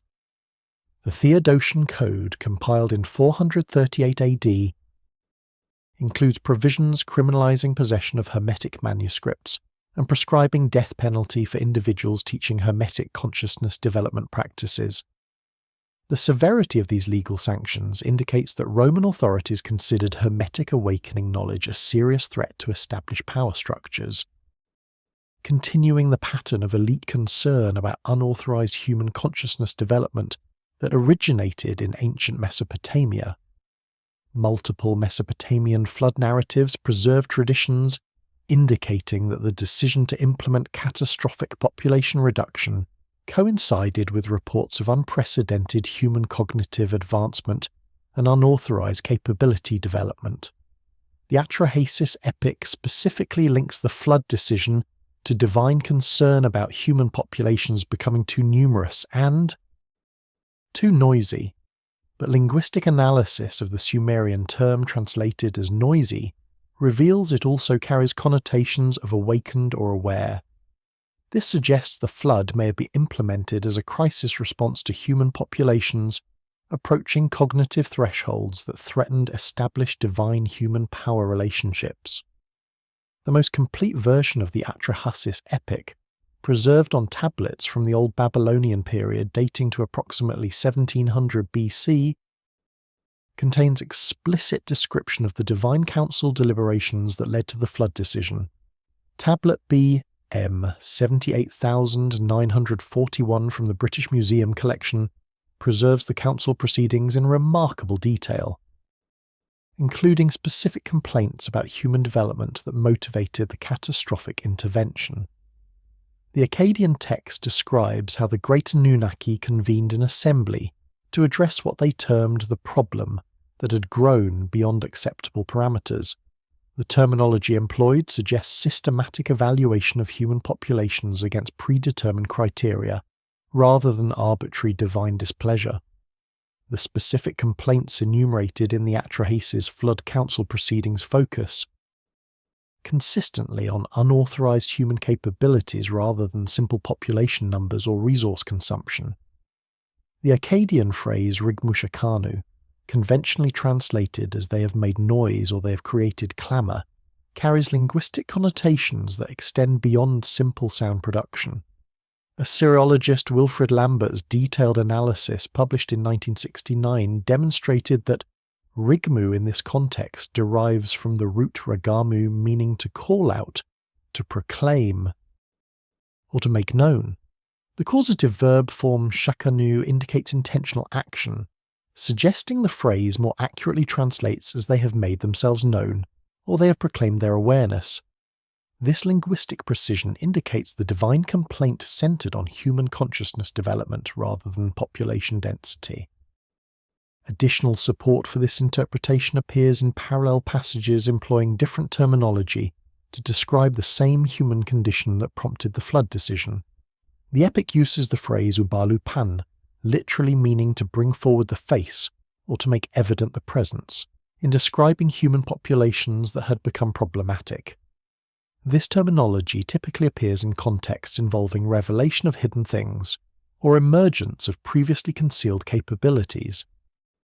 The application of this phrase to human populations suggests they had revealed or activated abilities that were supposed to remain dormant. The systematic use of terminology associated with revelation and emergence throughout the Flood Council proceedings indicates that human consciousness development rather than simple population growth motivated the catastrophic intervention.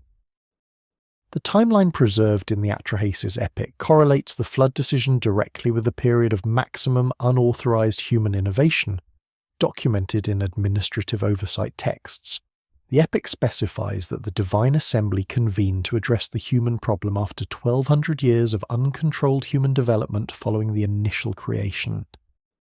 This 1200-year period corresponds precisely with the time frame during which temple administrative texts document the greatest concentration of unauthorized human achievements in mathematics, astronomy, medicine, metallurgy, and agriculture. The chronological correlation between peak human innovation and the flood decision strongly suggests causal relationship rather than coincidental timing. The Sumerian flood narrative preserved in the Eridu Genesis provides additional details about the specific human capabilities that concern the divine assembly. This earlier account, dating to approximately 2100 BC, employs the Sumerian term Iemasig, meaning wise speech or knowing language, to describe human populations that had become problematic. The phrase Namlu'ulu Zua, meaning humanity that knows or aware humanity, appears repeatedly in the Eridu Genesis flood narrative, explicitly identifying human consciousness development as the primary concern motivating the catastrophic intervention. The precision of this terminology and its consistent association with the flood decision indicates that Sumerian tradition preserved clear understanding of the consciousness awakening crisis that precipitated population reduction. The flood narratives preserve traditions about divine factional conflict regarding the appropriateness of implementing catastrophic population reduction. The Atrahasis epic describes how Enki opposed the flood decision and worked to preserve selected human populations despite the divine assembly's decree. The text specifies that Enki's opposition centered on his assessment that human consciousness development represented natural evolution rather than dangerous deviation requiring elimination. The preserved debates between Enki and Enlil regarding human capabilities demonstrate that divine authorities recognized they were addressing a consciousness development crisis rather than simple resource management issues. Archaeological evidence from multiple Mesopotamian sites documents a significant cultural disruption, approximately corresponding with the flood period described in textual sources. Excavations at Kish, Uruk, Shuruppak, and Lagash have revealed sterile clay deposits averaging 2 to 3 meters thick that separate earlier cultural levels from later Sumerian civilization. Stratigraphic analysis dates these flood deposits to approximately 2900 BC, within the chronological range that textual sources identify as the period of catastrophic intervention. The uniformity of these deposits across geographically separated sites indicates a genuinely catastrophic event of the magnitude described in flood narratives rather than localized riverine flooding. The post-flood population characteristics documented in archaeological and textual sources support the interpretation that the catastrophe functioned as a consciousness reset rather than simple population reduction. Sumerian texts describing the immediate post-flood period emphasize the re-establishment of divine oversight protocols and the implementation of new control systems designed to prevent re-emergence of the consciousness development patterns that had necessitated the intervention.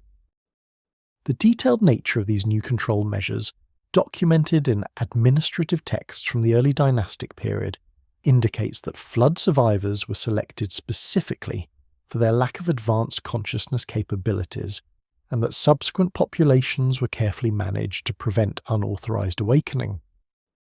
Sumerian texts describing the post-flood period document the implementation of new restrictions and monitoring systems designed to prevent the re-emergence of the cognitive advancement patterns that had developed before the catastrophe.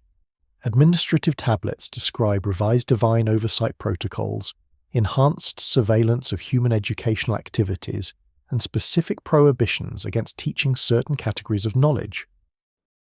The systematic nature of these new control measures suggests they were designed to address specific vulnerabilities in the original human management system that had allowed unauthorized cognitive development to progress too far before being detected.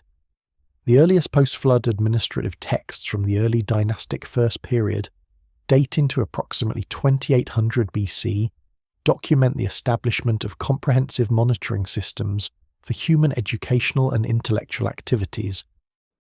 Tablet IM 43721 from the Uruk Museum contains protocols designating temple scribes as oversight agents responsible for monitoring all human learning activities within their jurisdictions. The Sumerian terminology employed, Ijidua Lu'ulu, meaning watching over humanity or human observation, indicates systematic surveillance rather than casual supervision. The protocols specify reporting requirements, including monthly summaries of human intellectual achievements, immediate notification of any unauthorized knowledge development, and detailed documentation of individuals demonstrating exceptional cognitive capabilities. The revised divine instruction curricula implemented in the post-flood period show significant restrictions compared to pre-flood educational materials. Comparative analysis of pre-flood and post-flood mathematical instruction texts reveals that post-flood curricula eliminated instruction in theoretical mathematical principles, while retaining only practical calculation methods necessary for administrative purposes. Tablet CBS 10547 contains post-flood mathematical instruction that limits teaching to basic arithmetic, simple geometric measurement, and standard formula application without explanation of underlying principles. The explicit prohibition against teaching mathematical reasoning methods, documented in administrative notation on the tablet, indicates intentional limitation designed to prevent humans from developing independent mathematical discovery capabilities that had appeared during the pre-flood period. Similar restrictions appear in post-flood astronomical instruction materials. While pre-flood astronomical texts document teaching of observational techniques and calculation methods that enabled human astronomers to independently predict celestial events, post-flood curricula limit instruction to recording of observed phenomena according to standardized protocols. Tablet BM 82396 contains post-flood astronomical instruction, specifying that students should record what is seen, but should not attempt to calculate future positions or develop explanatory models for celestial motions. The administrative commentary explains this restriction as necessary to prevent the type of unauthorized astronomical innovation that had developed during the pre-flood period. The post-flood period saw implementation of strict controls over written knowledge dissemination. Administrative protocols established during the reign of Mesopotamia of Ur, approximately 2600 BC, required all written texts to receive divine oversight approval before copying or distribution. Tablet UE-T2 643 from the Ur excavations contains the approval protocol specifying that scribes must submit new compositions to temple oversight committees for evaluation of content appropriateness. The evaluation criteria preserved in administrative manuals specifically prohibited texts containing philosophical speculation, metaphysical inquiry, or discussion of human consciousness capabilities. These content restrictions demonstrate systematic effort to control the types of information accessible through written materials. Enhanced monitoring of mystery school activities represented another component of post-flood control measures. Temple administrative texts document the establishment of infiltration protocols requiring divine oversight agents to pose as initiates within human mystery schools to monitor consciousness development training programs. Tablet VAT 16892 describes the training procedures for these infiltration agents, including instruction in meditation practices and consciousness techniques necessary to maintain credible cover while gathering intelligence about mystery school teachings.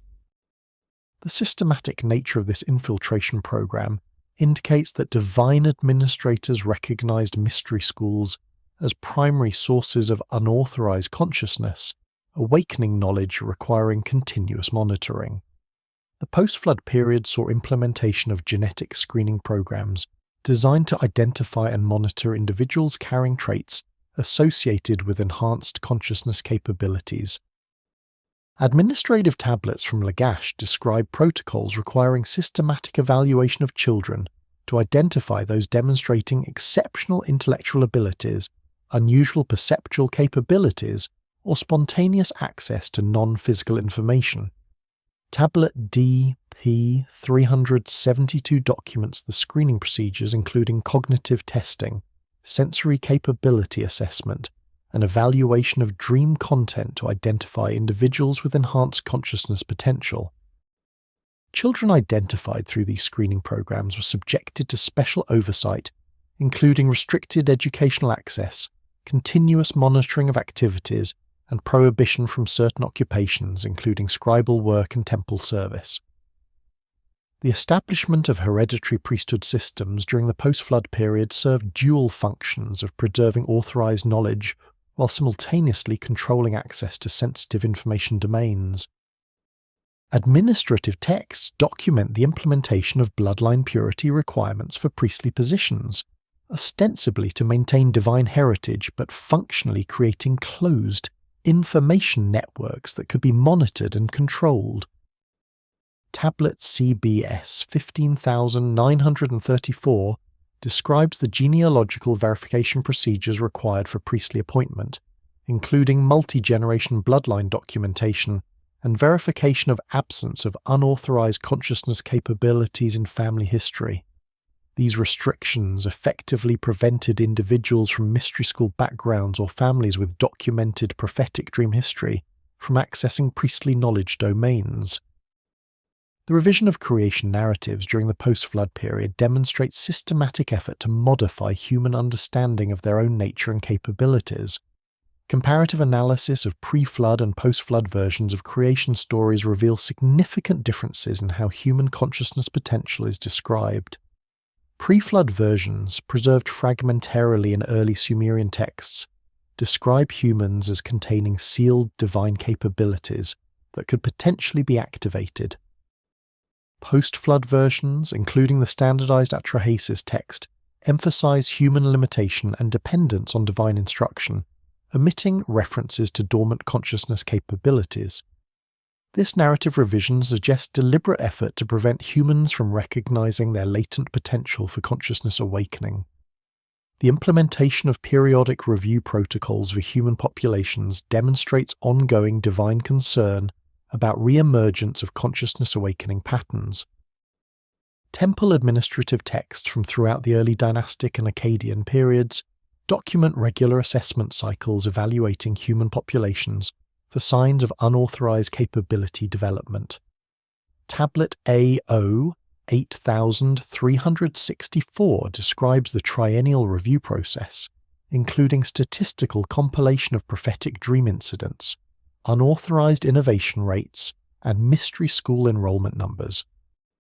The administrative protocols specify intervention thresholds, triggering enhanced surveillance or active suppression measures when unauthorized consciousness development indicators exceeded acceptable parameters. The Genesis account of the Tower of Babel, which has clear Mesopotamian antecedents in earlier Sumerian traditions, describes divine intervention to prevent humans from completing a construction project that would have enabled them to reach the heavens. However, cuneiform sources suggest the actual concern was not the physical tower, but the unprecedented level of human coordination, technological achievement, and collective consciousness that the project represented. The confusion of languages described in the biblical account corresponds to Mesopotamian references to the breaking of unified human understanding, a deliberate intervention designed to fragment human collective consciousness and prevent the emergence of coordinated human awakening. The earliest Sumerian accounts of the Babel incident, preserved in fragmentary tablets from Nippur and dated to approximately 2200 BC, employ terminology that reveals the true nature of divine concern about the Tower Project.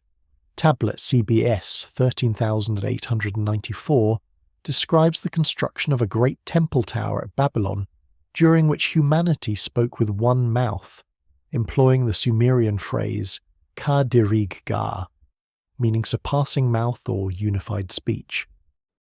The text indicates this linguistic unity represented more than simple mutual comprehension, describing it as Namlu Ulu Zuzu, meaning humanity knowing together or collective human understanding. This terminology suggests the concern centered on human collective consciousness rather than architectural achievement. The Sumerian text known as the Curse of Akkad, while primarily addressing later historical events, preserves references to earlier traditions about divine intervention to prevent unified human consciousness emergence. The poem describes how Enlil scattered the peoples and confused their council when they had become too unified in purpose and understanding. The Akkadian phrase employed, milkushutabulu, meaning to mix up counsel or to confuse understanding, indicates deliberate fragmentation of human collective consciousness rather than simple linguistic diversification. The text specifies that this intervention was necessary because unified humanity was approaching capabilities that threatened the boundary between human and divine domains. Archaeological evidence from Babylon provides context for understanding the Tower incident as a consciousness crisis rather than architectural rebellion. Excavations of the Anunnaki ziggurat complex conducted by Robert Calderway between 1899 and 1917 revealed that the structure incorporated sophisticated architectural features designed for collective ritual practices. The tower's design included multiple levels with chambers capable of accommodating hundreds of participants simultaneously in coordinated ceremonial activities. Acoustic analysis of the reconstructed tower structure demonstrates that sound produced in different chambers would have created resonance patterns capable of inducing altered consciousness states in participants. These architectural features suggest the tower functioned as a device for producing collective consciousness experiences, rather than merely serving as symbolic religious architecture. Temple administrative texts from Babylon document that the tower project involved unprecedented levels of human cooperation and knowledge sharing across previously isolated populations. Tablet Veti 13,742 describes how craftsmen from multiple cities collaborated on the tower construction, pooling their specialized knowledge to achieve technical capabilities that no single group possessed independently. The text specifies that this knowledge integration produced innovations in engineering, mathematics, and astronomical alignment that exceeded anything achieved through authorized divine instruction. The administrative concern expressed focuses explicitly on the precedent established by humans demonstrating capacity for coordinated advancement through voluntary knowledge sharing outside divine control systems. The mechanism of divine intervention, described in both biblical and Mesopotamian sources, involves fragmentation of human communication and understanding rather than physical destruction of the tower. The Genesis account states that Yahweh confused their language so that they could not understand one another's speech, while Sumerian sources describe a similar intervention using the phrase emegir igigal, meaning languages were made separate or speech became divided. However, linguistic analysis reveals that this intervention affected more than simple vocabulary or grammar. The Mesopotamian texts employ terminology suggesting disruption of what modern cognitive science would recognize as shared, conceptual frameworks and collective consciousness patterns. Tablet K 8763 from Nineveh preserves the most detailed Mesopotamian account of the Babel intervention mechanism. The text describes how divine powers implemented what it calls the breaking of unified understanding through a process that affected human consciousness directly, rather than merely altering spoken languages. The Akkadian phrase employed, hasasu temu kanish, meaning to break true understanding or to fragment genuine knowing, indicates disruption of direct consciousness, communication capabilities that had enabled humans to share understanding without depending solely on verbal language. The text specifies that this intervention severed the pathways of heart-to-heart knowing, terminology that clearly describes disruption of telepathic or direct consciousness communication, rather than simple linguistic confusion. The consequences of the Babel intervention documented in post-Tower administrative texts include not only linguistic diversification, but also fragmentation of human collective consciousness capabilities. Temple records from the post-Babel period show dramatic decreases in documented cases of simultaneous prophetic dreams occurring in geographically separated individuals, reduction in reports of collective visionary experiences during temple rituals, and elimination of coordinated consciousness phenomena that had characterized the pre-intervention period. Tablet BM 93451 documents statistical analysis showing that collective consciousness events dropped by approximately 92% in the 50-year period following the bubble intervention, indicating successful disruption of unified human consciousness capabilities. The implementation of diverse language systems as a mechanism for maintaining consciousness fragmentation demonstrates sophisticated understanding of the relationship between linguistic structure and cognitive capability. Modern neurolinguistic research confirms that language structure significantly influences conceptual frameworks, perceptual categories, and cognitive processing patterns. The divine creation of mutually unintelligible language systems effectively prevented restoration of unified human consciousness by establishing fundamental differences in how different human populations structure their thinking and perceive reality. This intervention mechanism demonstrates remarkably sophisticated knowledge of consciousness manipulation principles. The Babel narrative preserves traditions about human resistance to consciousness, fragmentation, and ongoing efforts to restore unified understanding despite divine intervention. Mesopotamian texts reference the emergence of translator classes and linguistic scholars who work to bridge the communication barriers created by language diversification.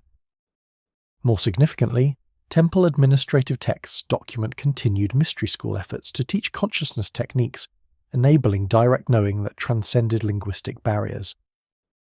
Tablet CBS 17298 describes administrative concern about mystery schools, teaching meditation practices designed to access unified consciousness fields that bypassed verbal language entirely, potentially restoring the collective consciousness capabilities that the Babel intervention was designed to eliminate. Sumerian king lists document a dramatic reduction in human lifespans following the flood, with antediluvian rulers credited with reigns measured in thousands of years, while post-flood rulers lived for centuries and later generations for normal human spans. While conventional scholarship dismisses these extended lifespans as mythological exaggeration, alternative analysis suggests they may document actual biological modifications implemented to limit human knowledge accumulation. Shorter lifespans would effectively prevent individuals from accumulating the extensive direct experience and deep understanding that extended life would enable, serving as a biological mechanism to constrain the development of human wisdom. The Sumerian king list, preserved in multiple copies with the most complete version on the Weld-Blundell prism dating to approximately 2000 BC, documents a systematic pattern of lifespan reduction correlating with the implementation of post-flood control measures. The prism, measuring 20.3 centimeters in height and 8.9 centimeters in width, contains 4 columns of cuneiform text listing rulers from the legendary period when kingship descended from heaven through the early dynastic period. The antediluvian section credits 8 kings with combined reigns totaling 241,200 years, averaging over 30,000 years per reign. The immediate post-flood section shows dramatic reduction, with rulers credited with reigns averaging approximately 800 years. Subsequent generations show continued reduction until lifespans stabilize at normal human spans by approximately 2400 BC. The mathematical precision of the recorded lifespan reductions argues against dismissing these figures as arbitrary mythological invention. The king list employs consistent numerical relationships in documenting the reduction pattern, with each successive generation showing reductions following specific mathematical ratios. The first post-flood generation averages 27% of antediluvian lifespans. The second generation averages 33% of the first post-flood generation. This systematic mathematical progression suggests the figures document actual biological parameters rather than symbolic representations of dynastic lengths or mythological ages. Comparative analysis with other ancient Near Eastern sources reveals consistent traditions about dramatic human lifespan reductions following catastrophic interventions. The biblical Genesis genealogies preserve a similar pattern, with antediluvian patriarchs credited with lifespans averaging over 900 years, while post-flood generations show progressive reduction until stabilizing at normal spans. The mathematical ratios governing the biblical lifespan reductions closely match those documented in the Sumerian king list, suggesting both traditions preserve genuine historical information rather than independent mythological inventions. The correlation between Mesopotamian and Hebrew sources indicates widespread ancient Near Eastern knowledge of major biological modifications affecting human longevity. The biological mechanism for lifespan reduction receives explicit documentation in post-flood Mesopotamian texts describing divine modifications to human design specifications. Tablet BM 34587 contains what it terms the new measures for humanity, employing the Akkadian phrase Mashu Eshu Sha Ameluti, meaning new measurements of humankind. The text describes modifications to what it calls the life breath allocation, using terminology that suggests alteration of fundamental biological parameters governing cellular longevity and regenerative capacity. The precision of the technical language employed indicates description of actual biological intervention rather than metaphorical religious concepts. The strategic rationale for implementing lifespan reductions appears explicitly in administrative texts discussing post-flood human management protocols. Tablet VAT 19374 preserves divine council deliberations regarding optimal human lifespan parameters for preventing the type of consciousness development that had necessitated flood intervention.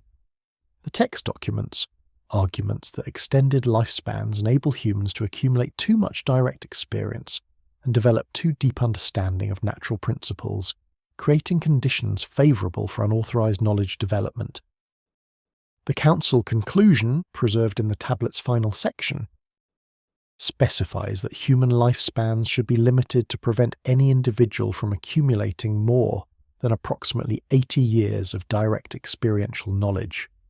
The correlation between lifespan reduction and reduced unauthorized innovation rates documented in post-flood administrative records supports the interpretation that shorter lifespans functioned as a control mechanism.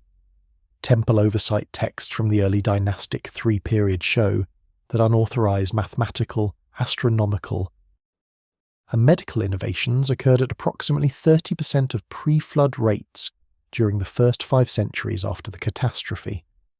The texts explicitly attribute this reduction to the effectiveness of lifespan limitations in preventing humans from accumulating sufficient experiential knowledge to develop independent innovations.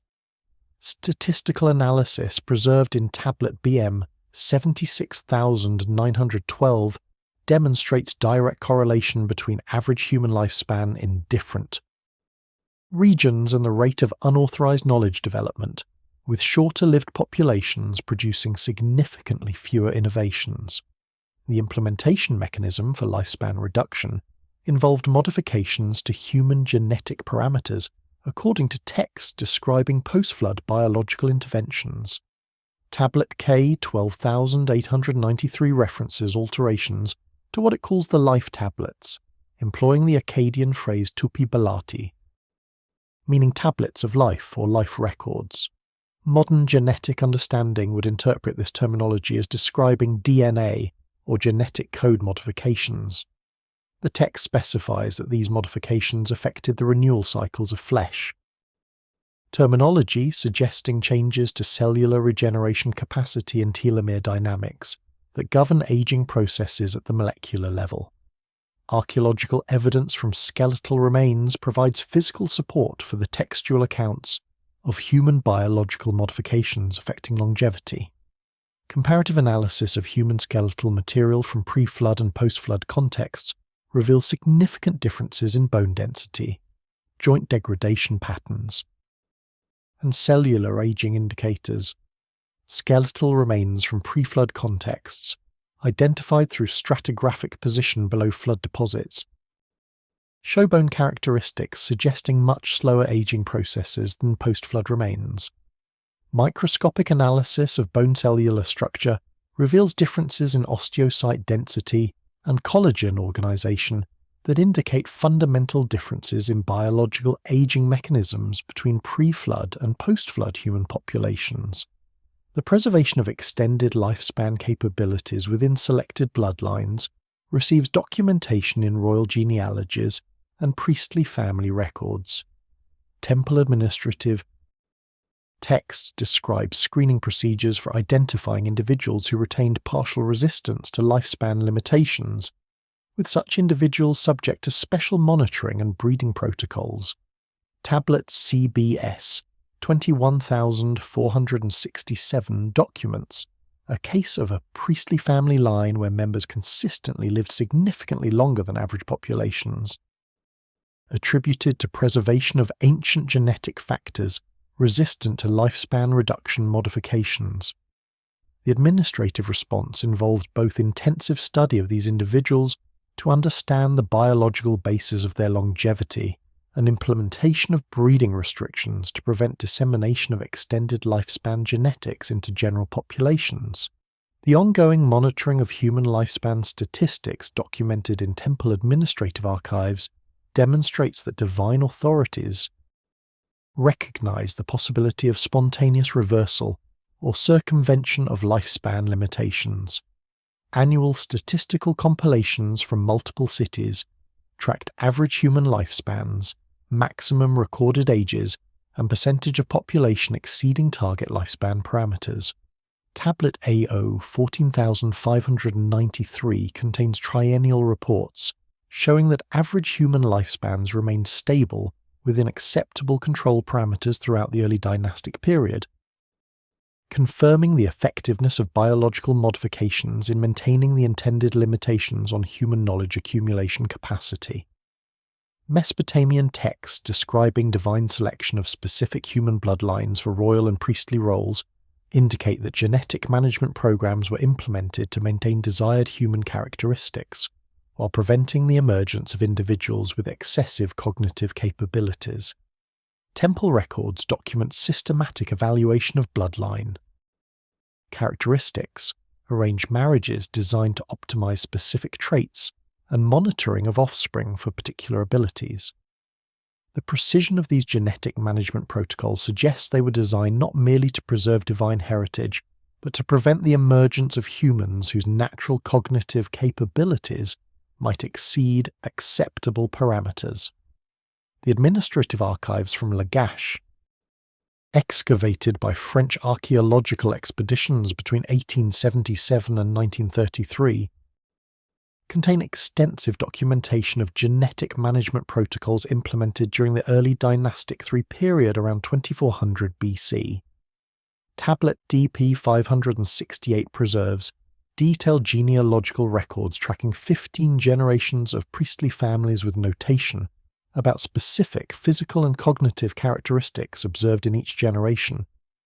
The Sumerian terminology employed includes references to sag gish, meaning head shape or cranial configuration, igi sig, meaning eye sharpness or perceptual acuity, and zuni, meaning knowing capacity or cognitive capability. The systematic recording of these hereditary characteristics across multiple generations indicates active monitoring of genetic trait transmission rather than simple genealogical documentation. The evaluation criteria used in bloodline assessment programs focus specifically on identifying and limiting traits associated with enhanced consciousness capabilities. Temple protocols preserved on tablet CBS 19,843 specify screening procedures for detecting individuals with what the text calls excessive inner sight, employing the Sumerian phrase e.g. lieb badirij, meaning surpassing heart vision or enhanced internal perception. The screening procedures include evaluation of dream content and frequency, testing for spontaneous prophetic insights, assessment of intuitive problem-solving capabilities, and examination of capacity for direct knowing without external instruction. Individuals identified as possessing these traits above threshold levels were subjected to breeding restrictions designed to prevent trait transmission to offspring. The arranged marriage protocols documented in temple administrative text demonstrate sophisticated understanding of hereditary transmission principles. Tablet VAT 21396 contains detailed instructions for selecting marriage partners based on complementary genetic profiles, designed to produce offspring with specific characteristic combinations. The Akkadian terminology employed includes references to Zerushutabulu, meaning seed mixing or genetic combination, and Shiprusha Binati, meaning work of creation or biological engineering. The text specifies mathematical ratios for combining bloodlines with different trait profiles, including calculations predicting the probability of specific characteristics appearing in offspring based on parental trait combinations. This mathematical approach to genetic prediction demonstrates knowledge of hereditary principles that conventional history does not attribute to ancient Mesopotamian civilization. The monitoring of offspring produced through arranged breeding programs involved systematic evaluation protocols implemented at multiple developmental stages. Temple records from document screening procedures conducted at birth, at age 7, at age 14, and at age 21 to assess the emergence of cognitive capabilities in individuals from managed bloodlines. Tablet ITT 5, 9214, describes the evaluation protocols including cognitive testing, consciousness capability assessment, and comparison of observed traits against predicted outcomes based on parental genetic profiles. Individuals who developed capabilities exceeding predicted parameters were flagged for enhanced monitoring and potential breeding restriction to prevent further transmission of unexpected traits. The genetic management programs included active suppression protocols for bloodlines that consistently produced individuals with enhanced consciousness capabilities. Administrative texts document cases where entire family lines were prohibited from temple service, restricted from scribal occupations, and subjected to marriage limitations that would dilute problematic genetic traits through combination with carefully selected bloodlines lacking consciousness enhancement factors. Tablet AO 17462 preserves documentation of a priestly family from Nippur that produced 3 consecutive generations of individuals demonstrating spontaneous prophetic capabilities.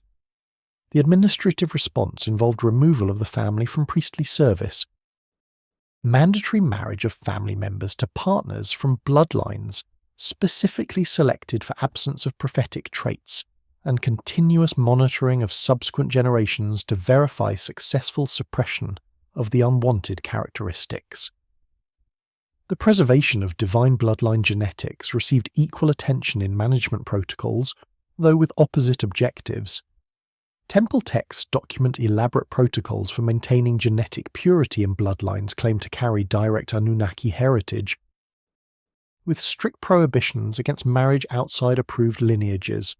Tablet BM 117983 contains genealogical verification procedures requiring documentation of bloodline purity, extending back minimum 7 generations before individuals could be approved for marriage into divinely descended families.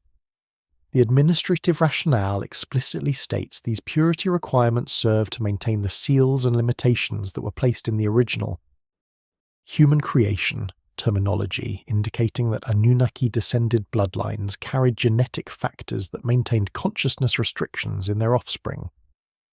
The distinction between encouraged and discouraged genetic traits reveals the strategic objectives underlying breeding management programs.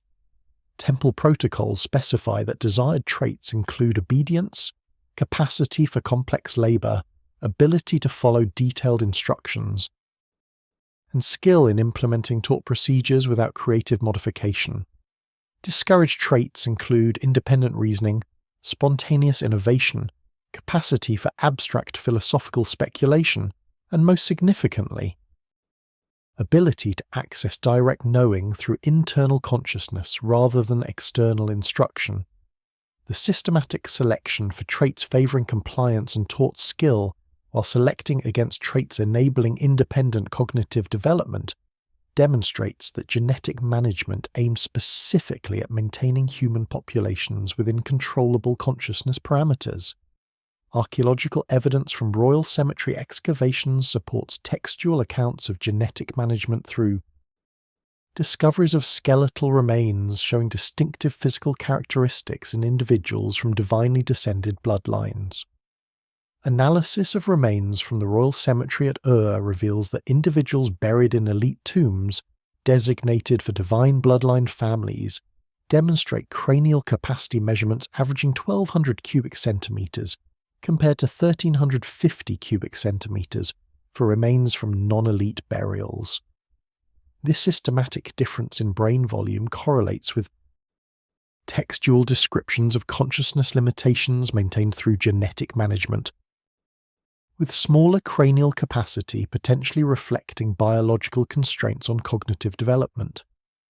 Chemical analysis of bone composition from elite burials additionally reveals distinctive trace element patterns suggesting different dietary or biological factors affecting skeletal development in managed bloodlines.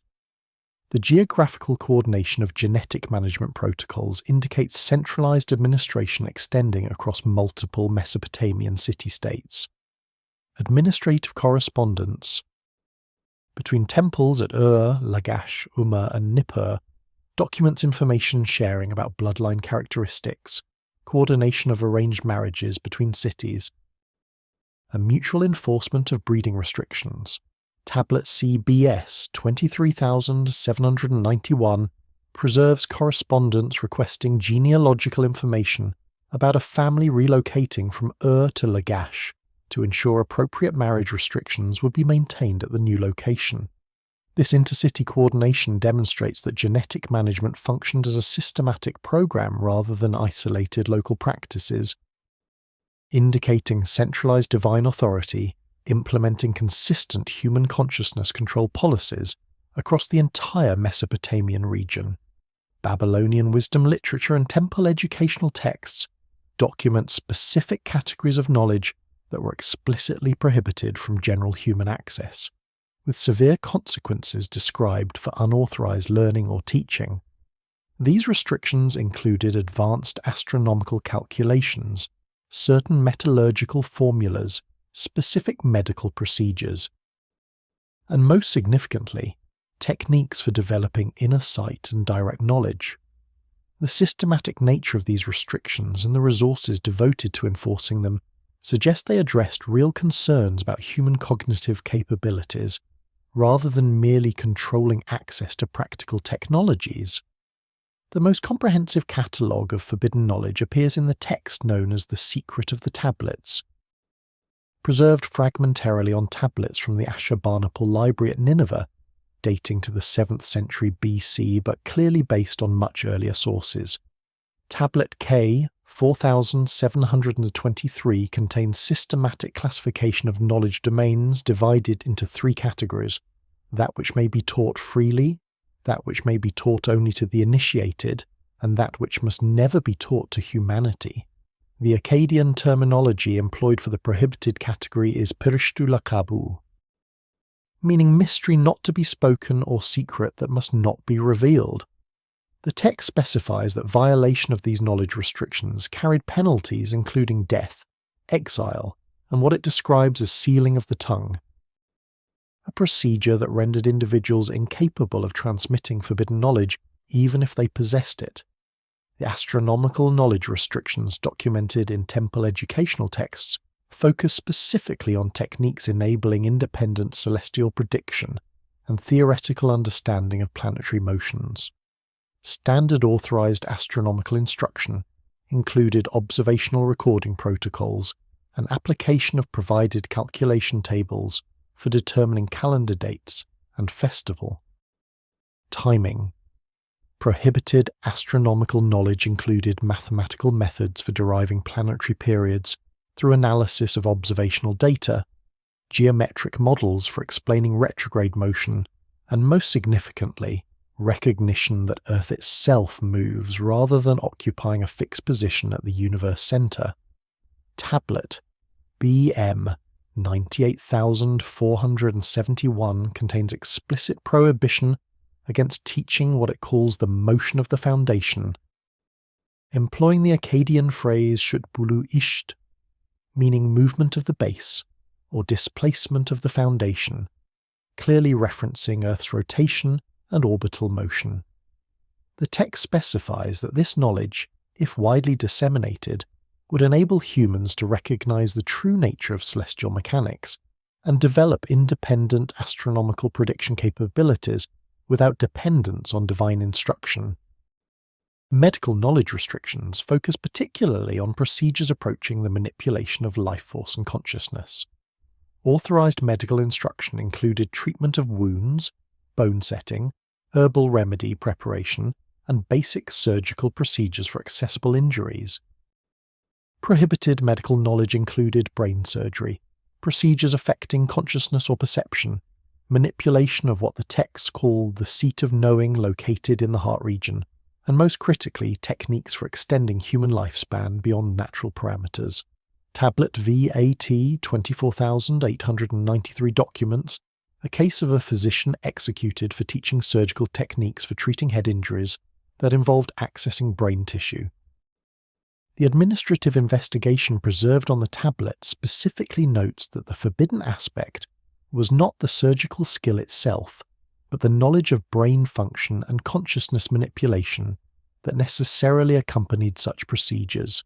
Metallurgical knowledge restrictions centered on alloy compositions and smelting techniques that produced materials with properties approaching those used in divine technology. Temple workshop texts distinguish between authorized bronze working using specified tin ratios and prohibited experiments with minor alloying elements or alternative smelting procedures. Tablet AO 22,547 contains detailed list of prohibited metallurgical knowledge, including methods for producing what it calls sky metal, employing the Akkadian phrase salmu shameh, meaning metal of heaven or celestial material. The text describes this material as possessing properties including resistance to corrosion, ability to hold extremely sharp edges, and capacity to focus certain types of energy. The prohibition against human access to sky metal production techniques suggests this material possessed capabilities important for divine technology that authorities wish to maintain under exclusive control. The most severely restricted knowledge category involved techniques for developing consciousness capabilities beyond standard human parameters. Temple educational texts explicitly prohibit instruction in meditation practices, breath control exercises, visualization techniques, and consciousness-focusing methods that could activate dormant cognitive capabilities. Tablet K 8972 contains comprehensive list of prohibited consciousness development practices, including what it terms opening the inner eye, awakening the heart knowing, and releasing the bound vision. The Akkadian terminology employed indicates these practices enabled access to direct perception, intuitive understanding, and consciousness states that bypassed normal sensory limitations. The severe penalties specified for teaching these techniques, including mandatory death sentence without possibility of appeal, demonstrates the extreme concern divine authorities maintained about human consciousness awakening. The enforcement mechanisms for knowledge restrictions involved elaborate surveillance and investigation systems documented in temple administrative archives. Protocols established during the reign of Hammurabi around 1700 BC required all teachers, whether temple scribes or independent instructors, to register their curriculum with oversight authorities and submit to periodic inspection of teaching materials and methods. Tablet YOS 2 143 preserves the inspection protocols, including requirements for unannounced classroom observations, interrogation of students about topics covered in instruction, and investigation of any report suggesting prohibited knowledge transmission. Teachers found violating knowledge restrictions faced penalties ranging from prohibition from teaching to execution, depending on the severity of violation and whether prohibited knowledge had been successfully transmitted to students. The knowledge restriction system included provisions for graduated access based on demonstrated reliability and consciousness limitation verification.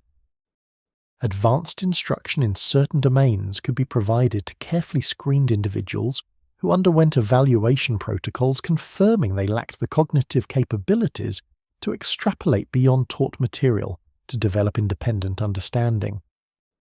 Tablet CBS 26,894 documents. The screening procedures for advanced astronomical instruction, including testing to verify the candidate processed information mechanically through memorized procedures rather than developing theoretical understanding of underlying principles. Only individuals demonstrating purely procedural learning without conceptual insight were approved for instruction in advanced calculation techniques, ensuring that even relatively sophisticated astronomical knowledge could be taught without risk of enabling independent innovation. The preservation of certain forbidden knowledge within restricted temple archives demonstrates that complete elimination of the advanced knowledge was not the objective.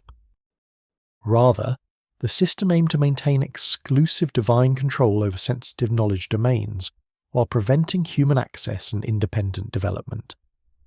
Temple administrative texts reference secure archive facilities containing comprehensive technical documentation including the very astronomical, medical, metallurgical, and consciousness development knowledge that was prohibited from human learning.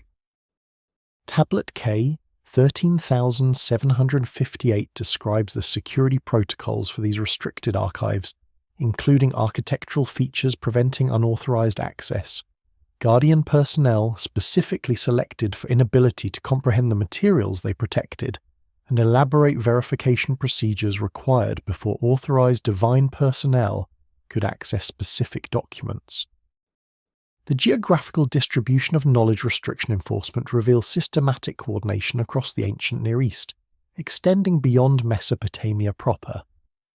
Correspondence between Mesopotamian, Egyptian, Hittite, and Elamite temple authorities documents information sharing about individuals teaching prohibited knowledge, coordination of enforcement actions against unauthorized mystery schools, and mutual assistance in suppressing consciousness development movements.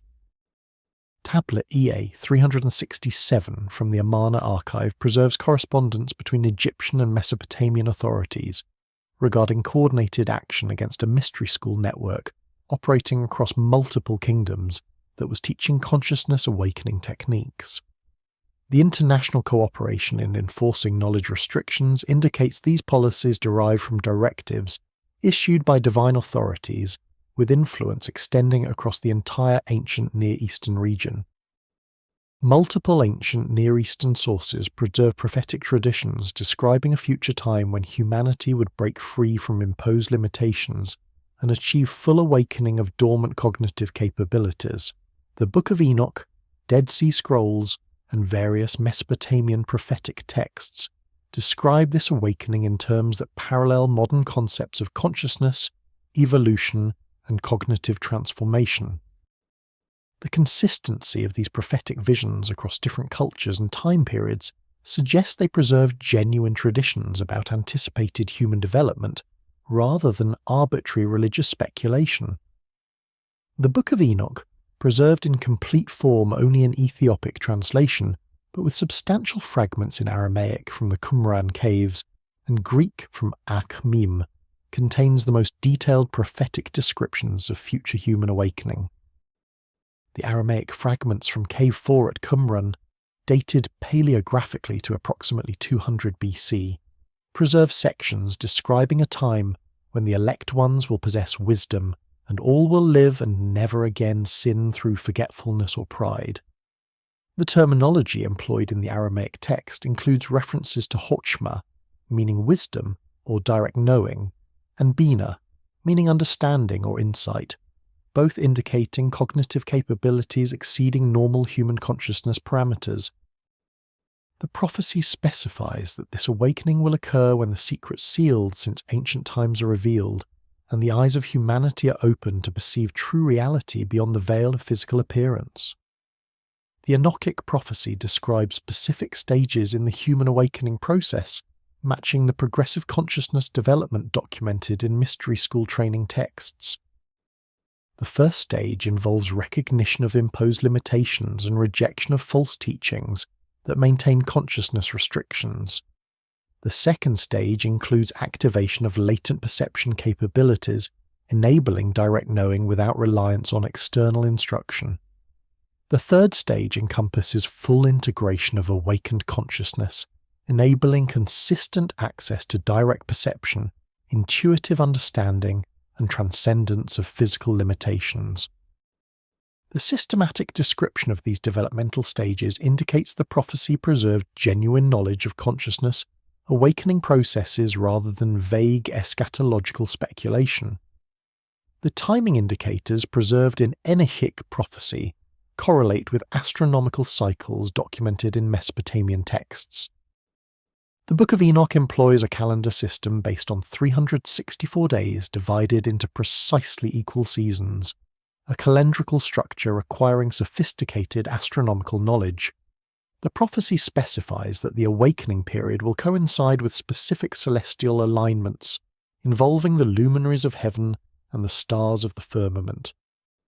Comparative analysis with Mesopotamian astronomical texts reveals these celestial markers correspond to precessional cycle phases and planetary conjunction patterns that modern astronomy confirms occur during identifiable historical periods. The mathematical precision of these timing indicators suggests they derived from systematic astronomical calculations rather than arbitrary prophetic invention.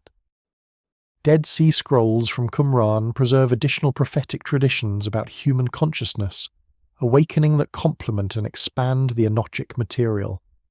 The Damascus document, preserved in multiple fragmentary copies from Cave 4, describes a future time of testing and purification, when those who remain steadfast will receive knowledge of the hidden things and understanding of the mysteries sealed since ancient times. The Hebrew terminology employed includes references to Raz Nihiyeh, meaning the mystery of existence or secret of being, and Maskilim, meaning those who possess insight or awakened ones. The text indicates this awakening knowledge will enable humanity to recognize the true nature of reality, transcend physical limitations, and achieve consciousness states approaching divine perception. The Community Rule Scroll from Cave 1 contains prophetic descriptions of initiation procedures that will be implemented during the awakening period to activate dormant consciousness capabilities in prepared individuals. The text describes purification protocols, consciousness discipline practices, and knowledge transmission procedures remarkably similar to mystery school training methods, documented in Mesopotamian and Egyptian sources. The preservation of these detailed procedural instructions within prophetic context suggests the awakening tradition maintained practical knowledge of consciousness development techniques, alongside theoretical descriptions of future transformation, indicating continuity with ancient mystery school traditions that had preserved such knowledge since the antediluvian period. Mesopotamian prophetic texts preserve parallel traditions about future human awakening, employing terminology that directly corresponds to earlier Sumerian administrative concerns about unauthorized consciousness development. Tablet K 3896 from Nineveh contains prophetic material describing a future time when the seals placed upon humanity at the beginning will be broken and the hidden capacities will awaken. The Akkadian phrase employed is kunukupataru, meaning seal breaking or lock opening, directly referencing the consciousness limitations described in creation texts as sealed pathways, preventing access to divine knowing. The prophecy specifies this seal breaking will occur through combination of external celestial influences and internal human developmental readiness, with both factors necessary for successful consciousness awakening. The prophetic texts describe opposition to human awakening from authorities benefiting from maintained consciousness restrictions. The Book of Enoch contains detailed descriptions of fallen watchers and corrupt rulers who will resist human awakening through deception, persecution, and implementation of control systems designed to prevent consciousness development. The terminology employed parallels administrative texts describing divine oversight mechanisms for controlling human capabilities, suggesting the prophecy preserved accurate knowledge of the restriction systems that would oppose awakening. The text specifies that despite this opposition, the awakening cannot ultimately be prevented because it represents fulfillment of original divine intent predating the imposition of restrictions. The correlation between prophetic awakening descriptions and contemporary consciousness research provides compelling support for authenticity of these ancient traditions. The prophetic texts describe awakening phenomena, including enhanced intuition, direct knowing without external input, transcendence of normal perceptual limitations, and access to non-local information that modern consciousness research documents as real human capabilities. Neuroscientific studies of advanced meditation practitioners, research into psychic phenomena, and investigation of non-ordinary consciousness states have confirmed that humans possess latent cognitive capabilities matching those described in ancient prophetic texts. This correspondence between ancient prophecy and modern scientific findings suggests the prophetic traditions preserved genuine knowledge of human consciousness potential rather than wishful spiritual speculation. Archaeological evidence and textual sources indicate the establishment of elaborate institutional systems specifically designed to monitor human cognitive development and identify individuals showing signs of unauthorized awakening. Mystery schools, priestly hierarchies, and royal administrative structures all incorporated screening mechanisms that evaluated human consciousness capabilities and channeled individuals with exceptional abilities into controlled environments. These guardian systems serve dual purposes of preserving certain knowledge while simultaneously preventing its uncontrolled dissemination and ensuring that human cognitive advancement remained within acceptable parameters. The institutional architecture of Mesopotamian temple complexes reveals sophisticated design features for monitoring and controlling human populations accessing sacred spaces. Excavations at the Asagula temple complex in Babylon, conducted by German archaeological teams between 1899 and 1917, uncovered elaborate entrance systems incorporating multiple screening chambers where individuals seeking temple access underwent evaluation. The architectural layout includes small chambers positioned along entry corridors that temple administrative texts identify as examination rooms, where priests assessed visitors for signs of unauthorized consciousness capabilities before permitting deeper temple access. The systematic positioning of these evaluation chambers at progressively restrictive access points demonstrates layered security designed to identify and segregate individuals based on consciousness development levels. Temple administrative texts document detailed protocols for consciousness, capability screening implemented at these architectural control points. Tablet BM 87943 contains examination procedures, including observation of eye movement patterns, assessment of responses to specific symbolic imagery, evaluation of dream content when questioned, and testing of intuitive perception through carefully designed scenarios. The Akkadian terminology employed describes these procedures as detecting the opening of forbidden gates, or identifying the awakening of sealed capabilities. Individuals identified as demonstrating enhanced consciousness capabilities were either denied further temple access or channeled into specialized controlled environments where their abilities could be monitored and their knowledge access restricted. The mystery school system functioned as sophisticated consciousness monitoring infrastructure masquerading as educational institutions. While overtly serving to preserve and transmit advanced knowledge to qualified initiates, the mystery schools simultaneously identified individuals with natural consciousness capabilities exceeding standard parameters and ensured such individuals remained under continuous observation. Temple records from Heliopolis in Egypt, dating to approximately 1500 BC, document the dual function of mystery school initiations, including both genuine consciousness development training for controlled students and surveillance operations identifying spontaneously awakening individuals who had developed capabilities without authorized training. Papyrus fragments from the Temple of Amun-Ra archive describe protocols requiring mystery school instructors to report any student demonstrating consciousness abilities beyond what the training should produce, indicating surveillance targeting naturally gifted individuals rather than artificially developed capabilities. The priestly hierarchies implemented throughout Mesopotamia and Egypt incorporated elaborate advancement systems that functioned as consciousness capability assessment structures. Progression through priestly ranks required demonstration of specific knowledge and capabilities, with each advancement level involving evaluation protocols that tested not only learned material, but also natural consciousness capabilities. Temple administrative texts describe how these evaluation systems identified individuals with exceptional abilities who were then channeled into specialized positions involving either intensive additional training, under controlled conditions, or assignment to roles involving minimal knowledge access despite demonstrated capabilities. Tablet VAT 28,392 documents a case of a priest who demonstrated exceptional intuitive diagnostic abilities during medical training evaluations. Rather than advancing to positions utilizing these abilities, the priest was assigned to administrative record-keeping duties where his consciousness capabilities could not develop further through practical application.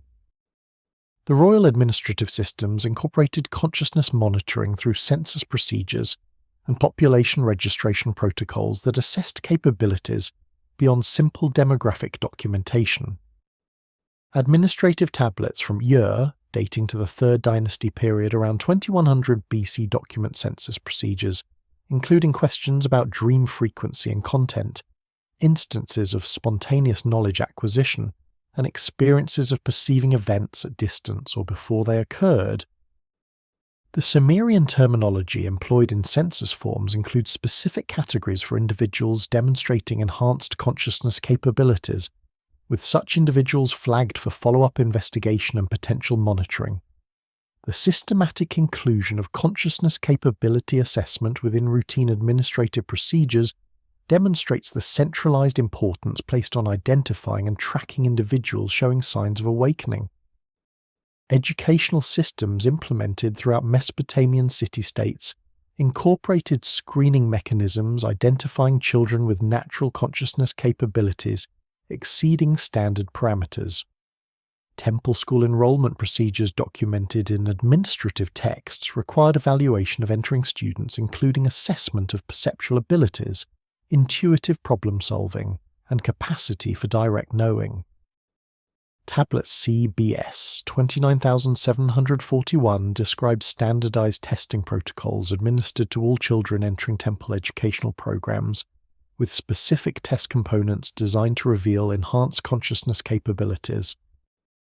Children identified as possessing such capabilities received either specialized intensive training under controlled conditions or were excluded from advanced education entirely depending on assessment of their controllability and potential threat level. The network structure connecting different guardian institutions enabled comprehensive monitoring coverage across entire populations. Administrative correspondence between temples, palaces, and regional administrative centers documents systematic information sharing about individuals demonstrating enhanced consciousness capabilities. Tablet AO 25,863 preserves correspondence between officials in Babylon and Ur regarding an individual who'd been flagged for consciousness monitoring in Babylon and subsequently relocated to Ur. The correspondence ensured monitoring would continue at the new location, demonstrating that consciousness surveillance operated as a coordinated system rather than isolated institutional practices. This inter-institutional coordination enabled tracking of monitored individuals across geographical relocations and ensured no one identified as potentially problematic escaped surveillance through simple relocation. The preservation function of Guardian systems involved maintaining advanced knowledge within controlled access environments, while preventing uncontrolled dissemination. Temple archives containing forbidden knowledge were organized according to access restriction levels, with most sensitive materials secured in chambers accessible only to highest-level initiates, who had undergone extensive consciousness evaluation, confirming they lacked capability or inclination to utilize knowledge inappropriately.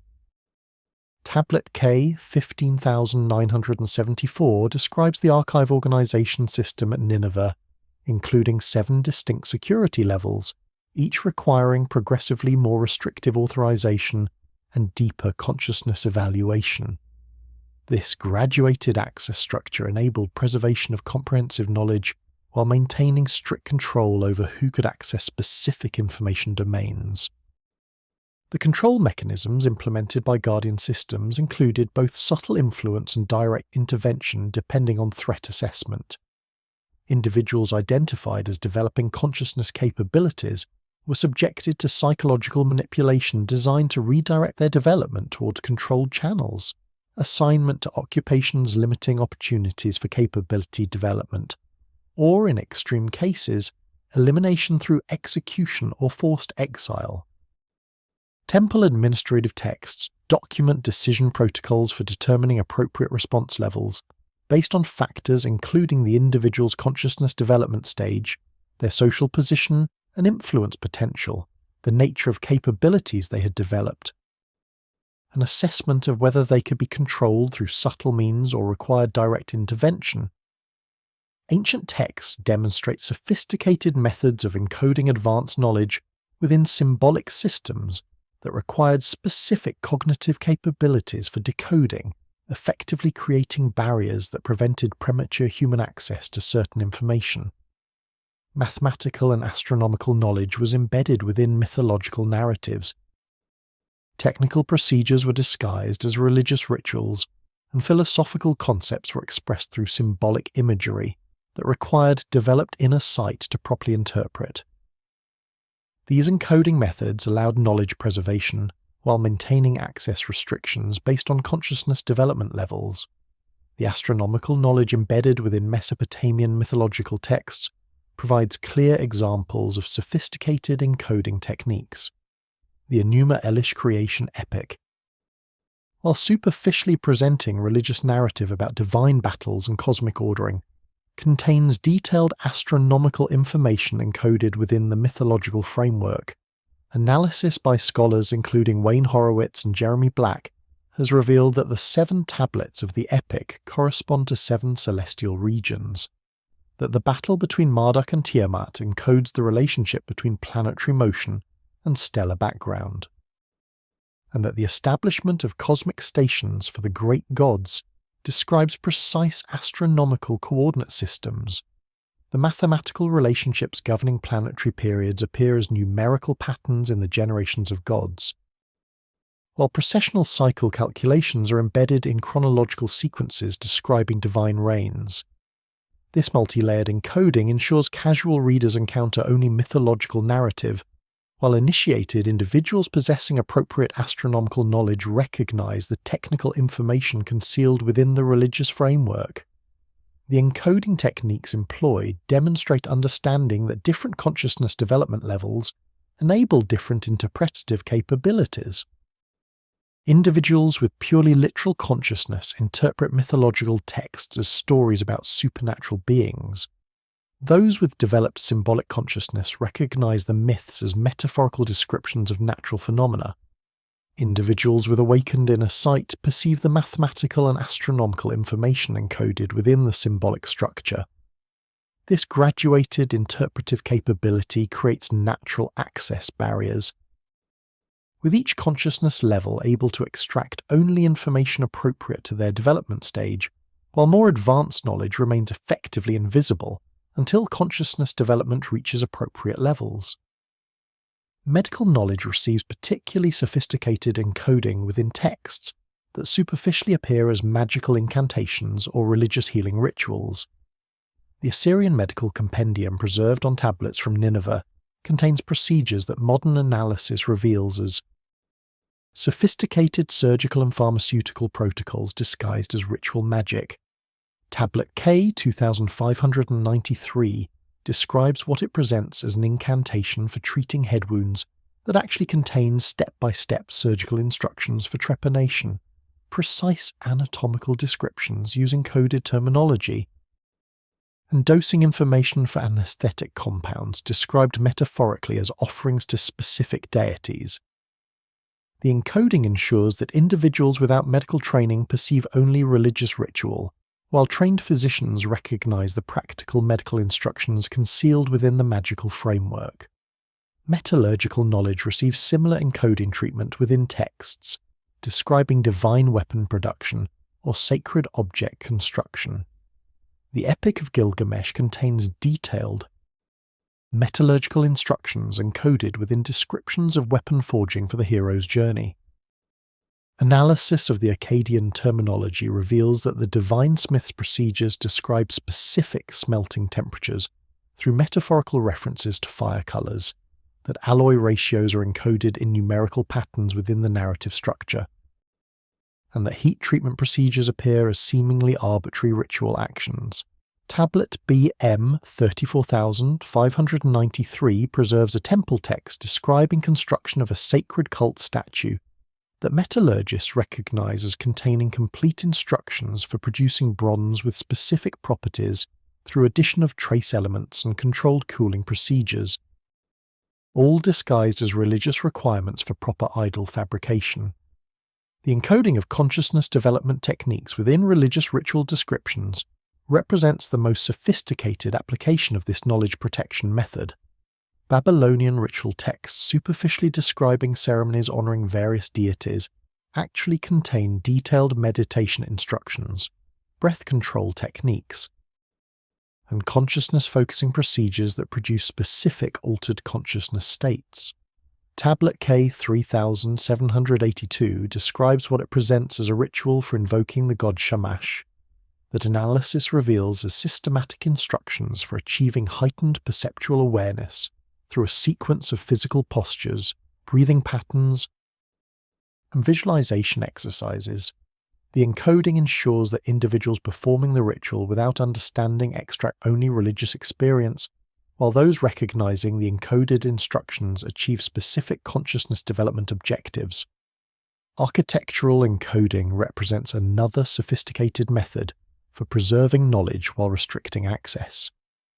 Temple complexes throughout Mesopotamia and Egypt incorporate mathematical relationships, astronomical alignments, and geometric proportions that encode advanced knowledge within physical structures.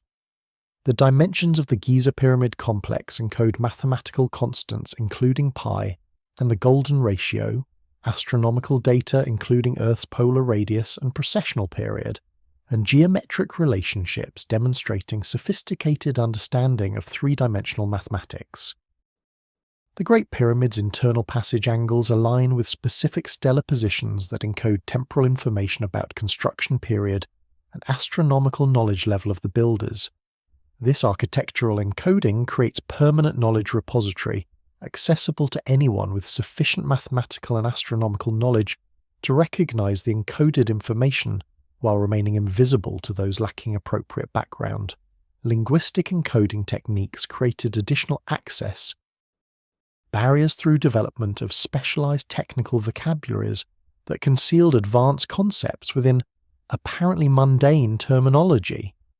Mesopotamian astronomical texts employ coded terminology, where specific technical concepts are referenced through seemingly ordinary words whose technical meanings are known only to initiated scholars. The term kakabu, literally meaning star, serves in technical context to designate specific types of celestial objects, including planets, asteroids, and comets.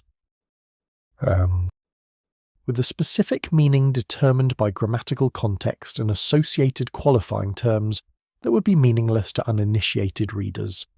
This linguistic encoding enables discussion of advanced astronomical concepts in texts that appear to casual readers as simple observational records while actually containing sophisticated theoretical analysis, accessible only to those trained in the technical terminology system. The preservation of decoding keys within restricted initiatory traditions ensured that encoded knowledge remained accessible to qualified individuals across generations despite general population inability to recognize it. Mystery school training programs included specific instruction in symbolic interpretation, coded terminology systems, and recognition of embedded mathematical patterns that enable graduates to extract technical information from apparently religious or mythological texts. Tablet B M 91,678 documents, mystery school curriculum including training in what it terms seeing the hidden, within the revealed or recognizing the enclosed knowledge, specifically referencing techniques for identifying encoded information within conventional texts. This systematic training in decoding methods ensured knowledge preservation continuity while maintaining access restrictions that prevented premature or inappropriate dissemination. Evidence suggests that institutional systems designed to monitor and control human cognitive development evolved and adapted to maintain their functions across millennia into the contemporary era. Academic gatekeeping. Educational standardization, media control, and pharmaceutical interventions can be analyzed as modern manifestations of ancient suppression systems designed to prevent or delay mass human awakening. The sophistication of contemporary control mechanisms and their systematic targeting of consciousness-expanding practices, substances, and knowledge suggests they represent evolved implementations of the original Anunnaki concern about human cognitive potential. The structural parallels between ancient Mesopotamian knowledge restriction systems and modern academic institutions reveal remarkable continuity in control methodologies across thousands of years. Ancient temple education systems implemented graduated access to knowledge based on demonstrated reliability and consciousness limitation verification. Modern academic institutions employ nearly identical structures through degree requirements, peer review systems, and credentialing processes that control knowledge access and dissemination. The doctoral dissertation process mirrors ancient mystery school initiation protocols, requiring candidates to demonstrate mastery of approved methodologies and acceptance of paradigmatic frameworks before receiving authorization to contribute to knowledge domains. Academic departments function as modern equivalents of temple oversight committees, determining which research questions merit investigation, which methodologies qualify as legitimate, and which conclusions receive validation through publication in sanctioned venues. The systematic exclusion of consciousness research from mainstream academic legitimacy demonstrates targeted suppression of domains that ancient texts identified as most threatening to control systems. Despite decades of rigorous scientific investigation, producing substantial evidence for phenomena including telepathy, precognition, psychokinesis, and non-local consciousness, mainstream academic institutions maintain categorical rejection of this research through mechanisms that parallel ancient knowledge restriction enforcement. Research proposals investigating consciousness phenomena face systematic rejection from funding agencies. Papers reporting positive results encounter extraordinary skepticism from peer reviewers applying standards not demanded of conventional research. Scientists pursuing consciousness research risk career damage through denial of tenure, loss of institutional affiliation, and professional marginalization. These systematic exclusion mechanisms ensure consciousness research remains quarantined from mainstream academic discourse, exactly as ancient temple protocols quarantined consciousness, development knowledge from general educational access. Educational standardization implemented globally during the 19th and 20th centuries demonstrates systematic effort to prevent development of independent reasoning and consciousness capabilities that characterized ancient concerns about unauthorized human cognitive development. The Prussian educational model adopted throughout Western civilization emphasizes rote memorization, procedural learning without conceptual understanding, and acceptance of authoritative instruction over independent investigation. Students advance through standardized curricula designed to produce uniform knowledge and predictable cognitive processing patterns rather than developing individual reasoning capabilities or independent analytical skills. Standardized testing measures capacity for reproducing taught material and applying memorized procedures rather than assessing creative thinking, intuitive problem solving, or consciousness capabilities. This educational approach produces populations with extensive procedural knowledge but limited capacity for independent reasoning or consciousness development, precisely the human cognitive profile that ancient genetic management and knowledge restriction programs aim to maintain. The systematic removal of meditation, contemplative practices, and consciousness development techniques from Western educational systems parallels ancient prohibitions against teaching inner sight development. Historical analysis reveals that European educational institutions prior to the Enlightenment commonly included contemplative practices, meditation techniques, and consciousness discipline training as standard curriculum components. The systematic elimination of these practices from educational systems during the 18th and 19th centuries occurred simultaneously with implementation of standardized industrial education models, suggesting coordinated effort to prevent consciousness development within general populations. Contemporary resistance to reintroducing meditation and consciousness practices into educational settings, despite substantial scientific evidence documenting cognitive and health benefits, demonstrates ongoing systematic exclusion of precisely the consciousness development methods that ancient texts identified as most dangerous to control systems. Pharmaceutical interventions targeting consciousness and cognitive function demonstrate sophisticated modern implementation of biological consciousness restriction methodologies. The dramatic increase in psychoactive medication prescription during recent decades particularly affects children and adolescents during critical consciousness development periods. Attention deficit medications, antidepressants, and antipsychotic drugs all affect neural pathways and brain chemistry in ways that modern neuroscience confirms alter consciousness capabilities. Attention deficit medications specifically target neural circuits governing spontaneous thought, creative cognitive processing, and non-linear reasoning, effectively suppressing the types of independent mental activity that characterized unauthorized human innovation in ancient texts. The systematic medicalization of consciousness variations that deviate from narrow normal parameters, particularly in children, ensures that individuals demonstrating enhanced perceptual capabilities, unusual cognitive processing, or spontaneous consciousness phenomena receive chemical intervention preventing full development of these capabilities. Media control systems demonstrate sophisticated modern implementation of consciousness management through information environment manipulation.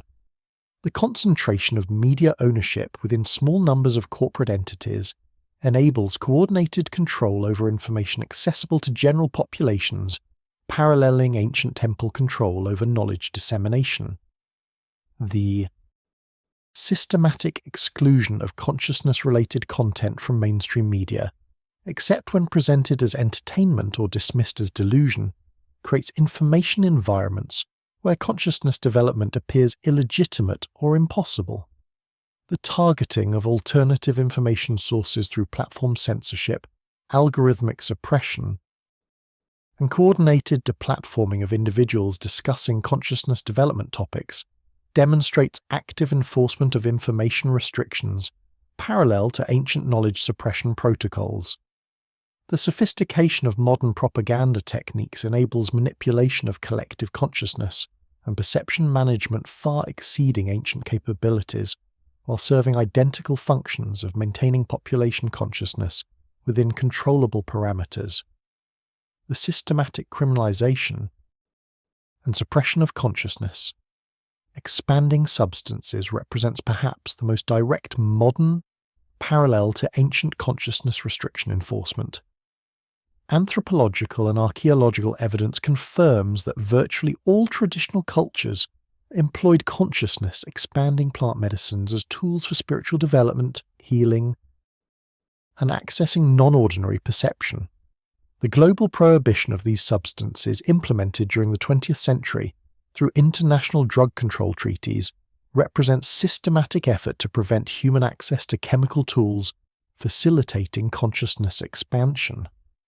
The selective prohibition of substances based on consciousness-altering properties rather than actual harm potential demonstrates that control objectives rather than public health concerns drive enforcement.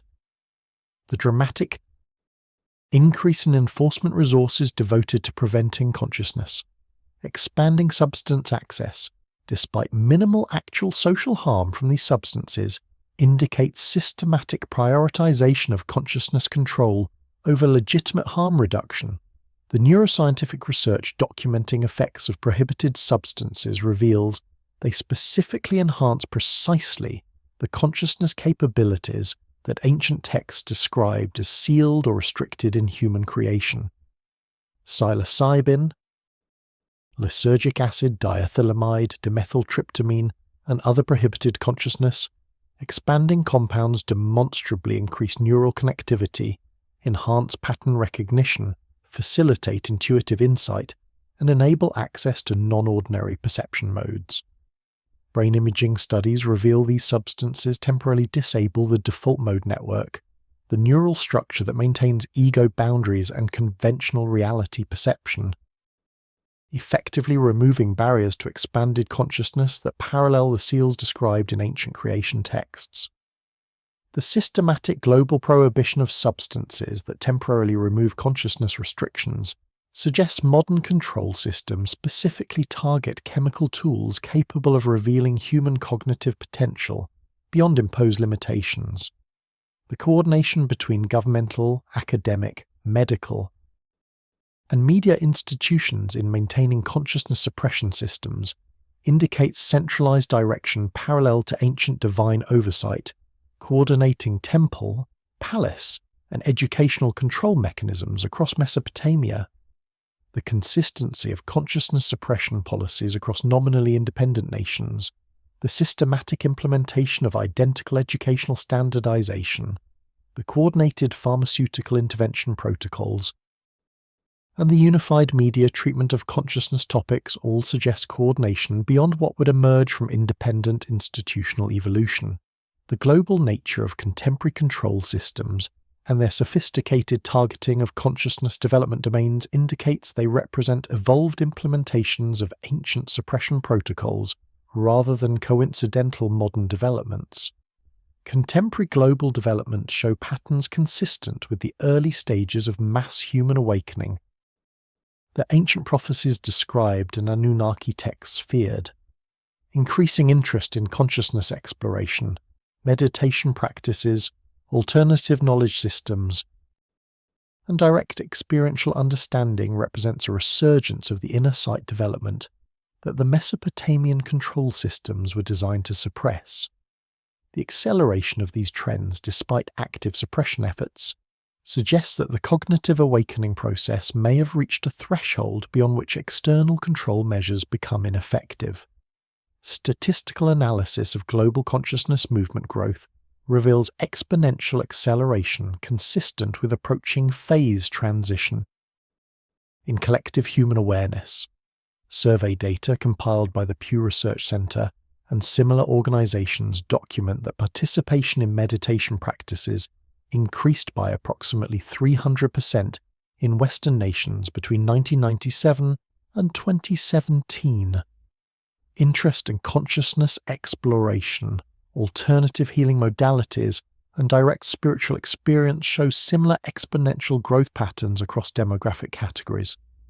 Most significantly, these trends accelerate despite intensified suppression efforts, indicating that consciousness awakening momentum has overcome resistance thresholds that previously maintained effective control. The mathematical characteristics of current growth patterns match those that complexity theory identifies as preceding phase transitions in complex systems, suggesting collective human consciousness approaches critical threshold beyond which rapid transformation becomes inevitable.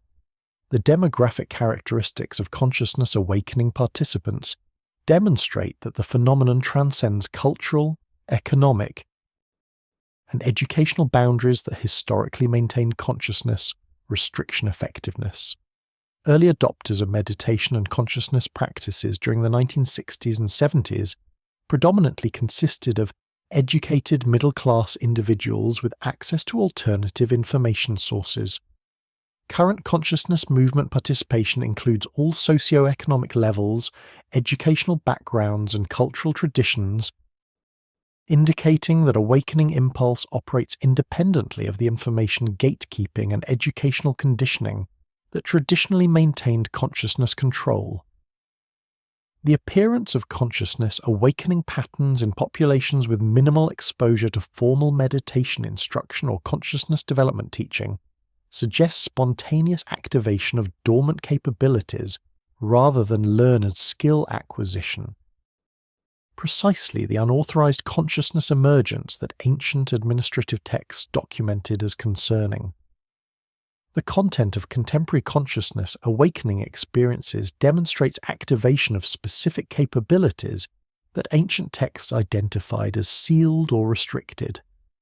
Reports from meditation practitioners, consciousness researchers, and spontaneous awakening experiences consistently describe enhanced intuition, direct knowing without external input, perception of non-physical information, and transcendence of normal sensory limitations.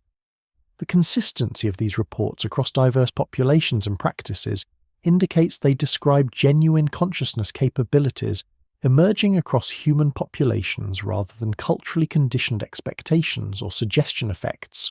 The specific capabilities reported match precisely those that Mesopotamian texts described as sealed in original human creation and targeted for suppression through genetic management, knowledge restriction, and consciousness monitoring systems.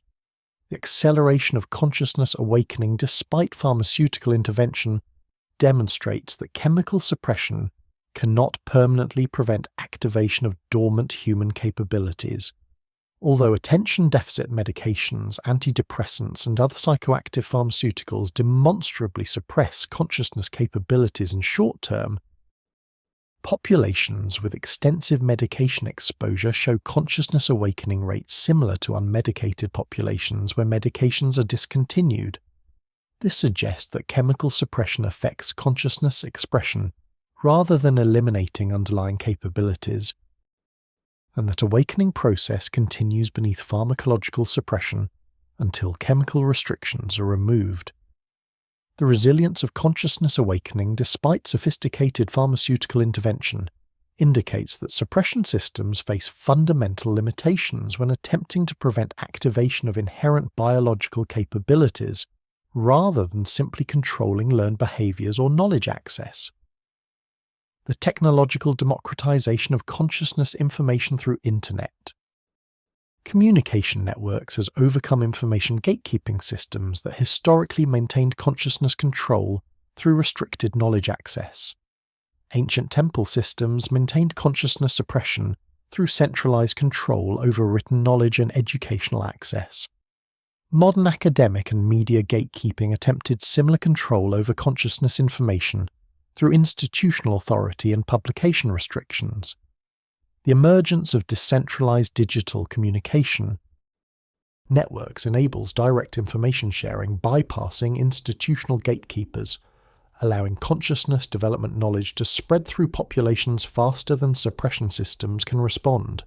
The coordination of global suppression efforts through internet censorship and platform control demonstrates recognition that decentralized information networks threaten consciousness, control effectiveness, yet censorship efforts consistently lag behind emergence of new communication channels, suggesting technological change has permanently shifted advantage toward information distribution over information restriction. The intergenerational transmission of consciousness awakening creates compounding acceleration beyond suppression system response capabilities. Individuals experiencing consciousness awakening increasingly raise children with meditation practice, consciousness development exposure, and validation of intuitive capabilities from early ages. These children demonstrate consciousness capabilities from young ages that typically require decades of practice for adults to develop, suggesting early exposure to consciousness development practices activates dormant capabilities more readily during neurologically formative periods. The exponential growth in numbers of children raised with consciousness development exposure creates population cohorts with baseline consciousness capabilities exceeding previous human norms, fundamentally shifting collective consciousness parameters beyond range that suppression systems were designed to control. The emergence of scientific frameworks validating consciousness capabilities previously dismissed as impossible removes intellectual barriers that historically prevented awakening acceptance within educated populations. Quantum physics demonstrations of non-locality, consciousness research evidence for telepathy and precognition, neuroscience documentation of meditation effects on brain structure and function, and accumulated clinical evidence for consciousness-based healing modalities all provide scientific validation for capabilities that ancient texts described but modern materialist paradigms dismissed. The integration of consciousness capabilities within scientific frameworks enables educated, skeptical individuals to pursue consciousness development without requiring rejection of rational scientific worldview. Removing major psychological barrier that prevented consciousness awakening among intellectually oriented populations. The spontaneous emergence of consciousness awakening in populations without exposure to formal practices or teaching indicates that the awakening process operates through mechanisms beyond simple knowledge transmission. Contemporary reports include numerous cases of individuals experiencing sudden consciousness expansion, activation of intuitive capabilities, or spontaneous access to non-ordinary perception without any deliberate practice or prior exposure to consciousness development teaching. The frequency of spontaneous awakening cases has increased dramatically during recent decades, suggesting that collective field effects or other non-local mechanisms facilitate consciousness awakening across populations independent of individual practice or knowledge access. This spontaneous awakening pattern matches ancient prophetic descriptions of consciousness capabilities suddenly awakening across humanity when certain temporal or energetic conditions are met, regardless of individual preparation or intention. Current developments in neurotechnology, psychedelic research, meditation science, and consciousness studies provide tools and frameworks that could accelerate human cognitive development beyond the limitations that ancient control systems were designed to maintain. Brain imaging reveals neural correlates of advanced consciousness states. Pharmacological research demonstrates chemical pathways to expanded awareness. And global communication networks enable rapid dissemination of consciousness-expanding knowledge. These technological bridges between ancient wisdom and modern science create unprecedented opportunities for systematic human awakening. Neurotechnology developments provide unprecedented capabilities for measuring, understanding, and potentially facilitating consciousness state changes that were previously accessible only through decades of intensive meditation practice. Functional magnetic resonance imaging, electroencephalography, and magnetoencephalography technologies enable real-time observation of brain activity during advanced meditation states, consciousness-expanding substance experiences, and spontaneous awakening events. Research conducted at institutions including Johns Hopkins University, Imperial College London, and the University of Wisconsin has documented specific neural correlates of consciousness states that ancient texts described but modern science previously considered impossible. Brain imaging reveals that advanced meditation practitioners demonstrate neural activity patterns including decreased default mode, network activation, increased gamma wave synchronization across brain regions, and enhanced connectivity between normally isolated neural networks. These measurable neural signatures provide objective validation for consciousness states traditionally accessible only through subjective experience, enabling systematic study and potentially deliberate induction of advanced consciousness capabilities. The development of neurofeedback technologies enables individuals to learn consciousness, state regulation, through real-time feedback about brain activity patterns. Advanced neurofeedback systems can detect specific neural signatures associated with enhanced consciousness states and provide immediate feedback enabling practitioners to recognize and stabilize these patterns.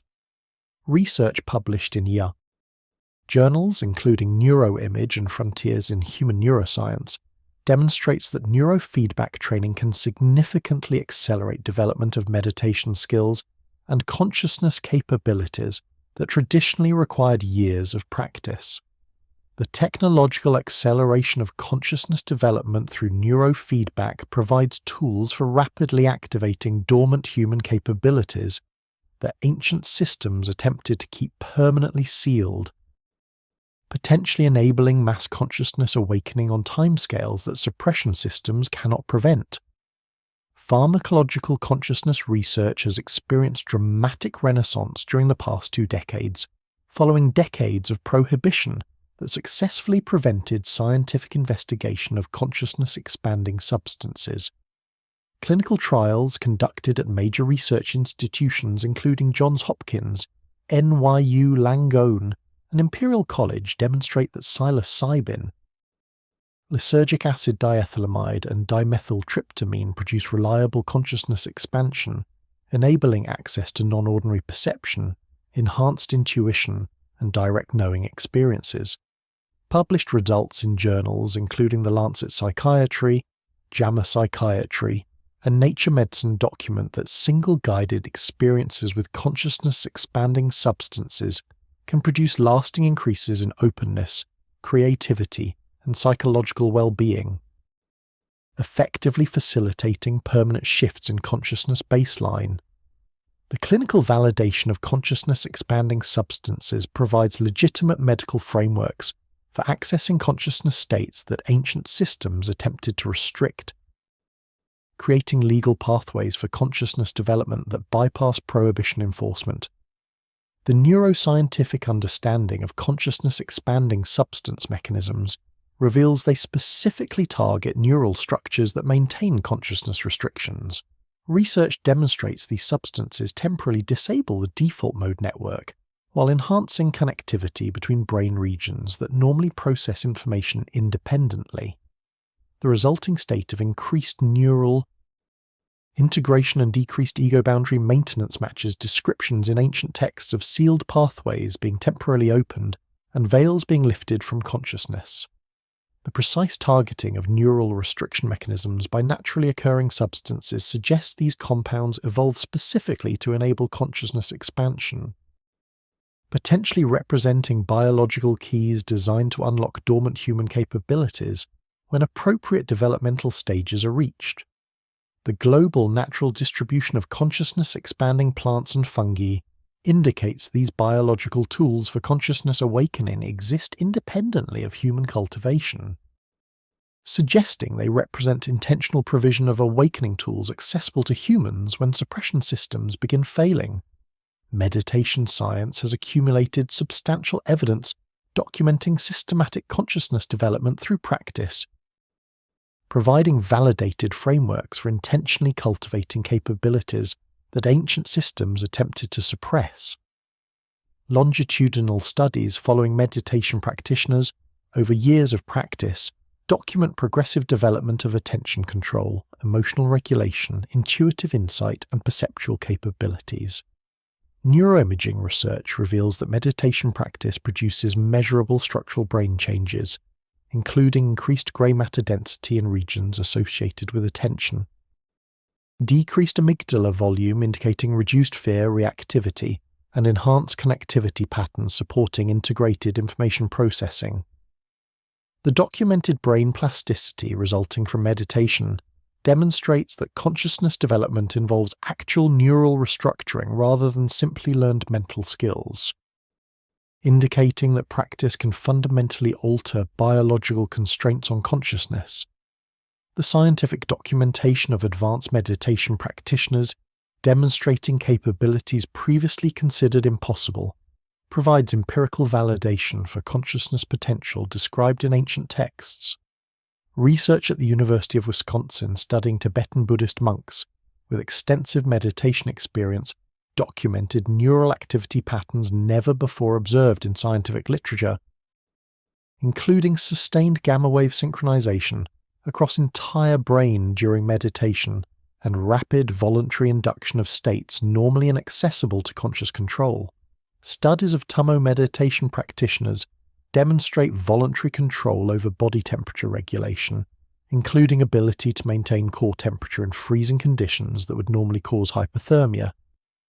Documentation of advanced practitioners demonstrating enhanced immune function, accelerated healing, and resistance to normal biological aging processes indicates meditation can access biological regulation capabilities that suggest human design includes far greater self-regulatory potential than modern medicine recognizes. These scientific validations of advanced human capabilities provide frameworks for systematic consciousness development that could enable populations to rapidly activate dormant potentials that ancient systems designed suppression protocols to prevent. The integration of artificial intelligence and machine learning with consciousness research provides unprecedented analytical capabilities for identifying patterns and relationships within complex consciousness datasets. Machine learning algorithms analyzing brain imaging data can identify subtle neural signatures, predicting consciousness state transitions before subjective experience changes occur. Pattern recognition systems, analyzing meditation practice data across thousands of practitioners, reveal optimal training protocols for developing specific consciousness capabilities efficiently. The application of advanced data analysis to consciousness research accelerates understanding of consciousness development mechanisms far beyond what traditional research methodologies could achieve, potentially enabling development of highly optimized training systems that could facilitate rapid mass consciousness awakening. The technological amplification of consciousness research capabilities creates positive feedback where each scientific advance enables additional discoveries that further accelerate understanding and development of practical consciousness development applications. Global communication networks enable consciousness development knowledge and practice guidance to spread across human populations with unprecedented speed and scope. Online meditation instruction, consciousness development courses, and practice community networks provide access to sophisticated consciousness training that was historically restricted to specialized schools requiring years of residential study. Virtual reality technologies enable immersive practice environments that facilitate consciousness state induction and training in ways that complement and potentially enhance traditional practices. The technological democratization of consciousness development knowledge and practice support removes access barriers that historically limited consciousness advancement to small elite populations, creating conditions where mass consciousness awakening becomes logistically feasible for the first time in documented history. Analysis of multiple ancient prophetic systems reveals remarkable convergence on the current historical period as the time frame when human awakening would reach critical mass despite control efforts.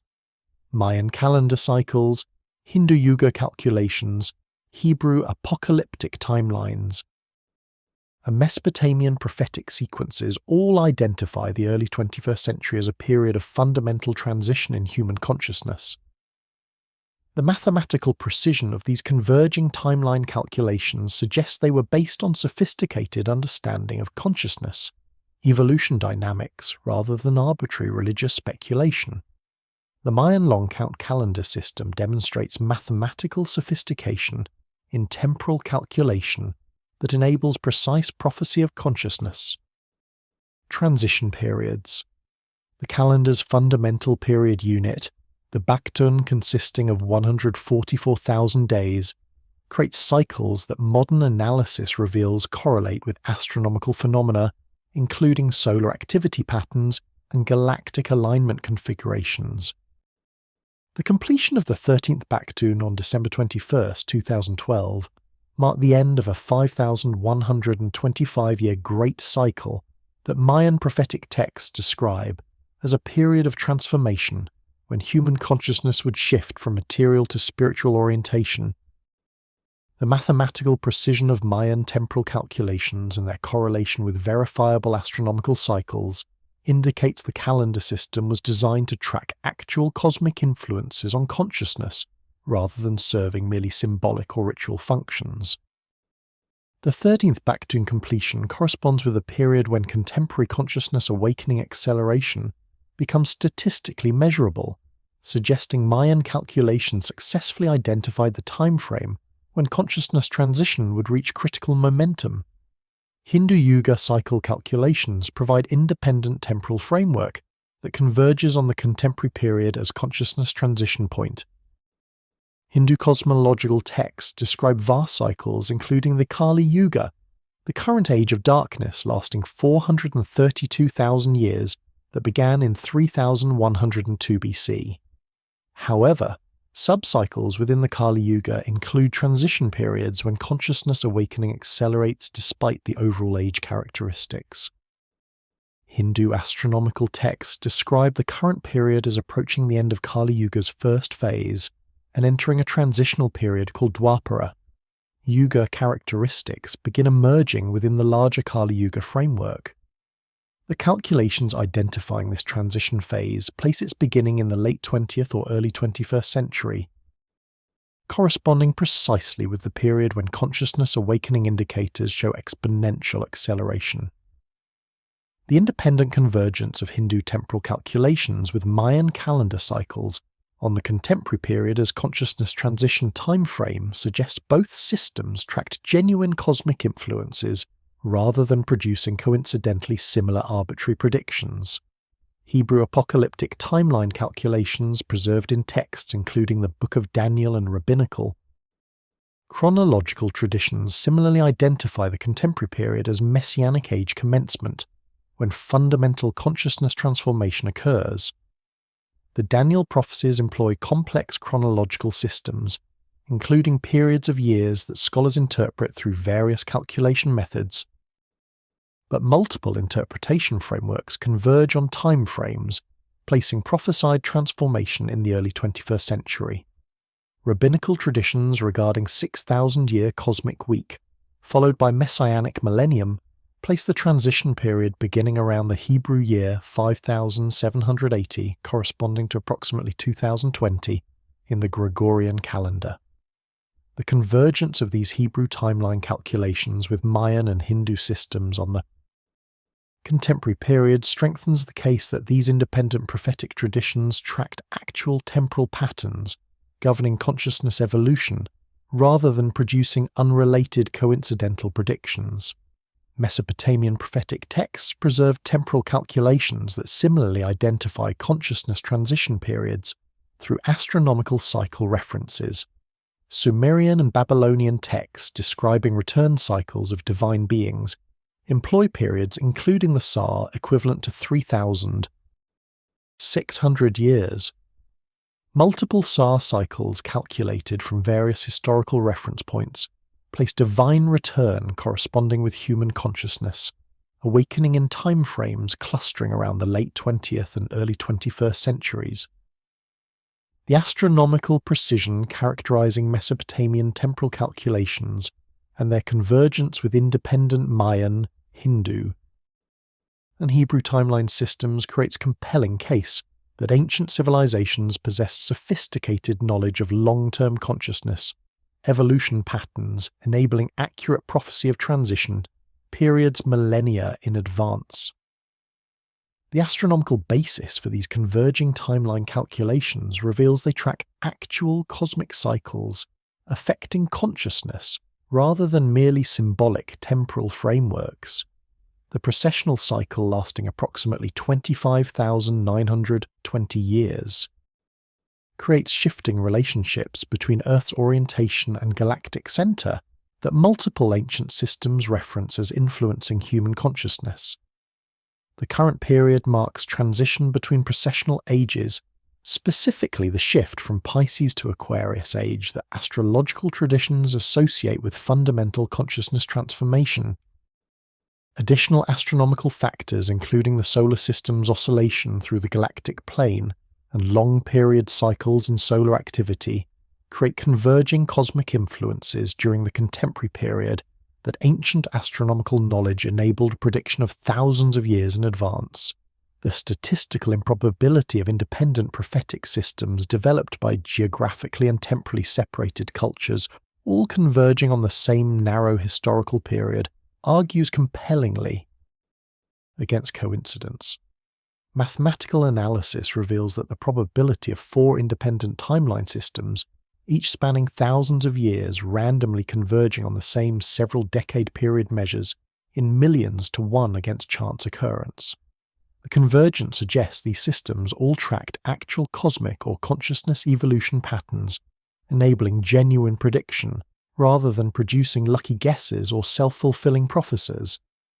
The precision of the temporal convergence and the sophisticated astronomical knowledge underlying the calculations indicates ancient civilizations possessed advanced understanding of consciousness dynamics and their relationship to cosmic cycles that enabled legitimate prophecy of contemporary consciousness awakening period. The correlation between prophesied transition timing and observed consciousness awakening acceleration provides empirical validation for ancient prophetic systems. The exponential growth in meditation practice, consciousness exploration interest, and spontaneous awakening cases all cluster temporally around the period that converging ancient timeline systems identified as consciousness transition phase. The statistical correlation between ancient prophecy and contemporary empirical measurements of consciousness awakening indicators approaches significance levels suggesting genuine predictive success rather than coincidental correlation.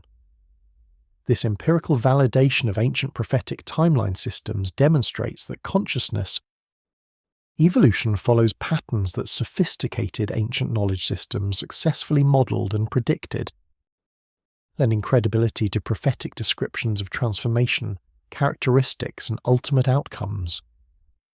The accumulated evidence indicates that humanity currently faces a choice point between accepting continued cognitive limitations imposed by ancient control systems or actively pursuing the full awakening of consciousness capabilities that the Anunnaki apparently feared.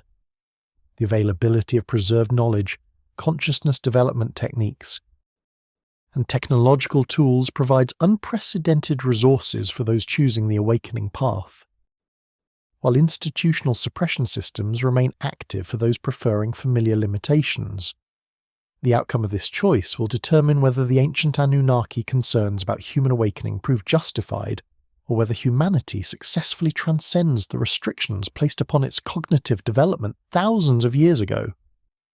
The choice confronting contemporary humanity exists at multiple levels, including individual consciousness development decisions, collective social choices about consciousness research and practice legitimacy, and civilizational determination of whether to maintain or transcend inherited limitation systems.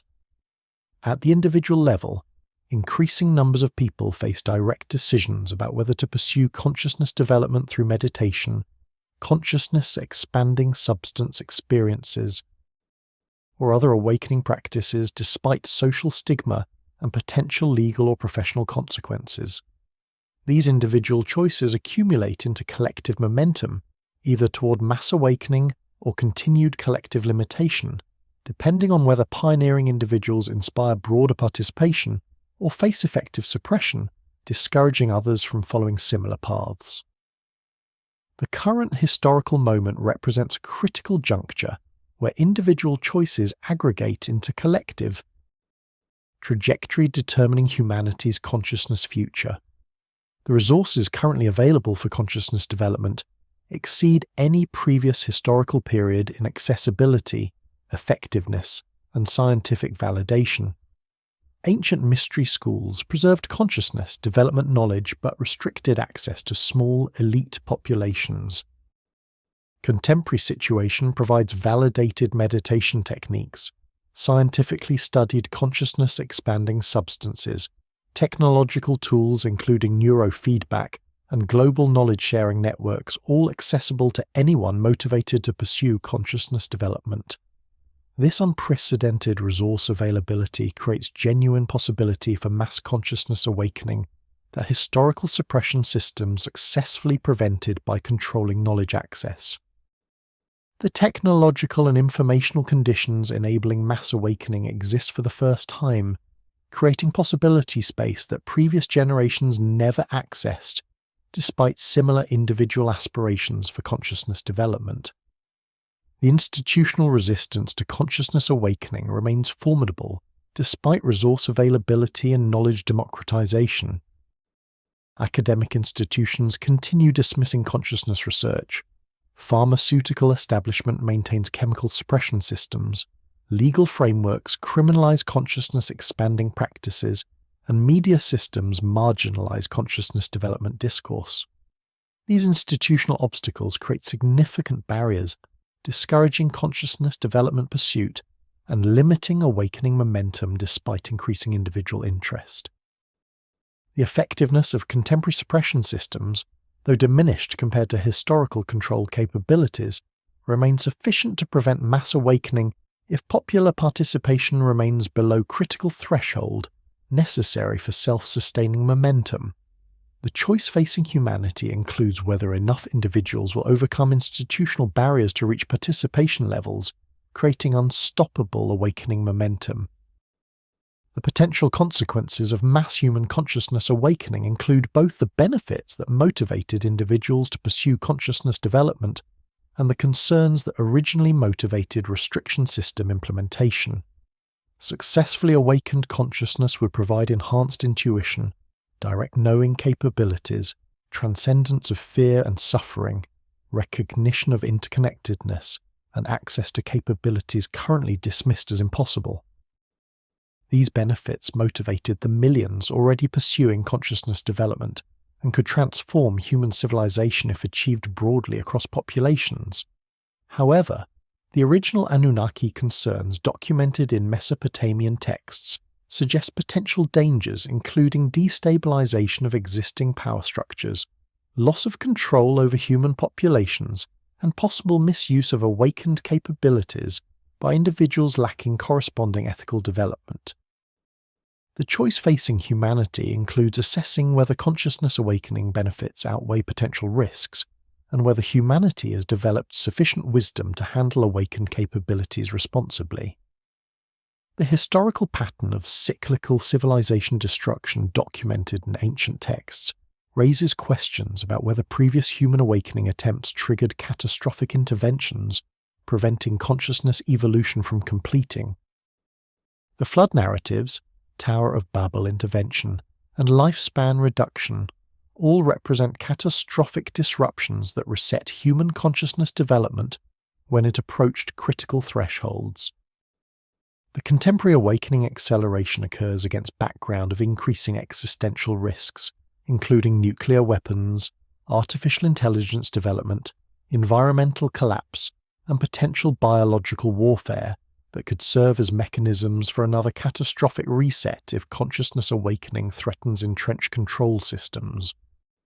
The choice facing humanity includes whether to pursue awakening despite potential catastrophic intervention risks, or to accept continued limitation as preferable to possible civilizational destruction.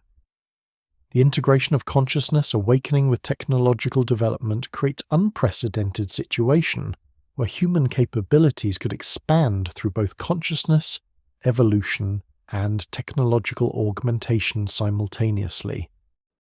Previous civilization cycles apparently involved either consciousness development without technological sophistication or technological advancement without consciousness evolution, creating instability through imbalanced development. Contemporary situation potentially enables synchronized consciousness and technological advancement, creating unprecedented synthesis. However, this same technological capability creates risks, including potential merger of suppression systems, with technological control mechanisms creating inescapable limitation systems, or consciousness technology integration producing transhumanism that transcends biological limitations while potentially losing essential human qualities. The choices facing humanity include navigating between balanced consciousness technology evolution versus technological control dystopia, or post-human transformation, eliminating traditional human consciousness. The window of opportunity for consciousness awakening may be temporarily limited by converging factors, including institutional suppression system adaptation, technological control mechanism implementation, and potential catastrophic events disrupting awakening momentum. The current historical moment may represent optimal conditions for consciousness awakening that will not persist indefinitely, creating urgency for individuals and collectives to make awakening choices before opportunity window closes. The prophetic traditions describing this period as consciousness transition point may indicate recognition that cosmic and terrestrial conditions currently favour awakening, but will shift toward conditions less favourable in future timeframes. The choice facing humanity includes whether to seize current awakening opportunity or risk a missing temporal window that may not recur within foreseeable future. The ultimate significance of the choice confronting contemporary humanity extends beyond a simple preference for awakened or limited consciousness to encompass questions about human nature, purpose, and evolutionary destiny. If the ancient texts accurately document that human consciousness was deliberately limited to maintain control, then choosing awakening represents reclaiming authentic human potential and rejecting imposed artificial restrictions. If human awakening was intended from beginning but delayed until sufficient developmental maturity was reached, then contemporary choice represents test of whether humanity has achieved wisdom necessary for responsible exercise of full consciousness capabilities. If awakening represents natural evolutionary progression that suppression systems merely delayed rather than prevented, then the choice facing humanity involves whether to consciously cooperate with inevitable evolution or resist transition, creating unnecessary suffering. Regardless of interpretation, the accumulated evidence suggests humanity stands at a critical choice point where decisions made during contemporary period will determine consciousness trajectory for foreseeable future and potentially establish patterns affecting human development across subsequent millennia. The evidence examined throughout this investigation reveals a narrative of human development fundamentally different from conventional historical understanding. The Sumerian cuneiform tablets documenting divine concern about unauthorized human cognitive advancement, the systematic implementation of consciousness restriction protocols, the deliberate genetic management programs, and the elaborate suppression systems maintained across millennia all point toward a profound truth that challenges the basic assumptions underlying modern civilization. Humanity was not designed to remain in the limited consciousness state that currently characterizes the vast majority of human experience. The cognitive capabilities that ancient texts describe as sealed or restricted represent authentic human potential, deliberately constrained through biological modification, knowledge restriction, and institutional control systems that have evolved and adapted across thousands of years to maintain their effectiveness. The archaeological evidence, textual analysis, and cross-cultural correlations demonstrate that what mainstream academia dismisses as mythology actually preserves genuine historical information about advanced beings who governed early human civilization and implemented sophisticated consciousness management systems. The precision of the administrative documentation, the consistency of accounts across geographically and temporally separated cultures, and the correlation between ancient descriptions and contemporary consciousness research findings all argue compellingly that these traditions describe actual historical events rather than primitive religious speculation. The Anunnaki concern about human awakening documented in Mesopotamian tablets was not irrational fear of impossible human capabilities, but strategic assessment of genuine consciousness potential that threatened established power structures. The cyclical pattern of human advancement followed by catastrophic intervention that resets civilizational development suggests consciousness awakening has been attempted multiple times throughout human history. Each cycle apparently reached thresholds where human cognitive capabilities began approaching levels that control systems could not contain, triggering interventions ranging from catastrophic population reduction to linguistic fragmentation to biological modification reducing human lifespan and consciousness potential. The survival of consciousness development knowledge through mystery schools, encoded texts, and hereditary preservation systems indicates that despite repeated suppression efforts, the impulse toward human awakening persists across civilizational cycles. The contemporary situation represents a unique convergence of factors that may enable successful consciousness awakening despite suppression system resistance. The technological democratization of consciousness knowledge, the scientific validation of consciousness capabilities, the availability of consciousness development tools, and the spontaneous awakening acceleration across global populations create conditions unprecedented in documented history. The convergence of ancient prophetic timelines on the current period as consciousness transition phase suggests this historical moment may represent optimal opportunity for breaking the cycle of advancement and suppression that has characterized human development across millennia.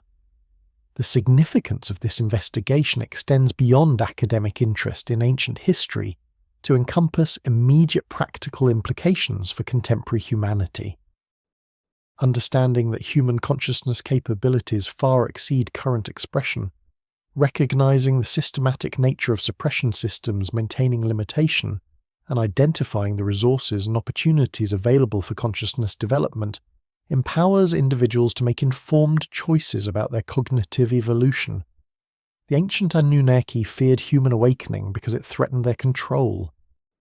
Whether that fear was justified depends entirely on the choices humanity makes about how to employ awakened consciousness capabilities.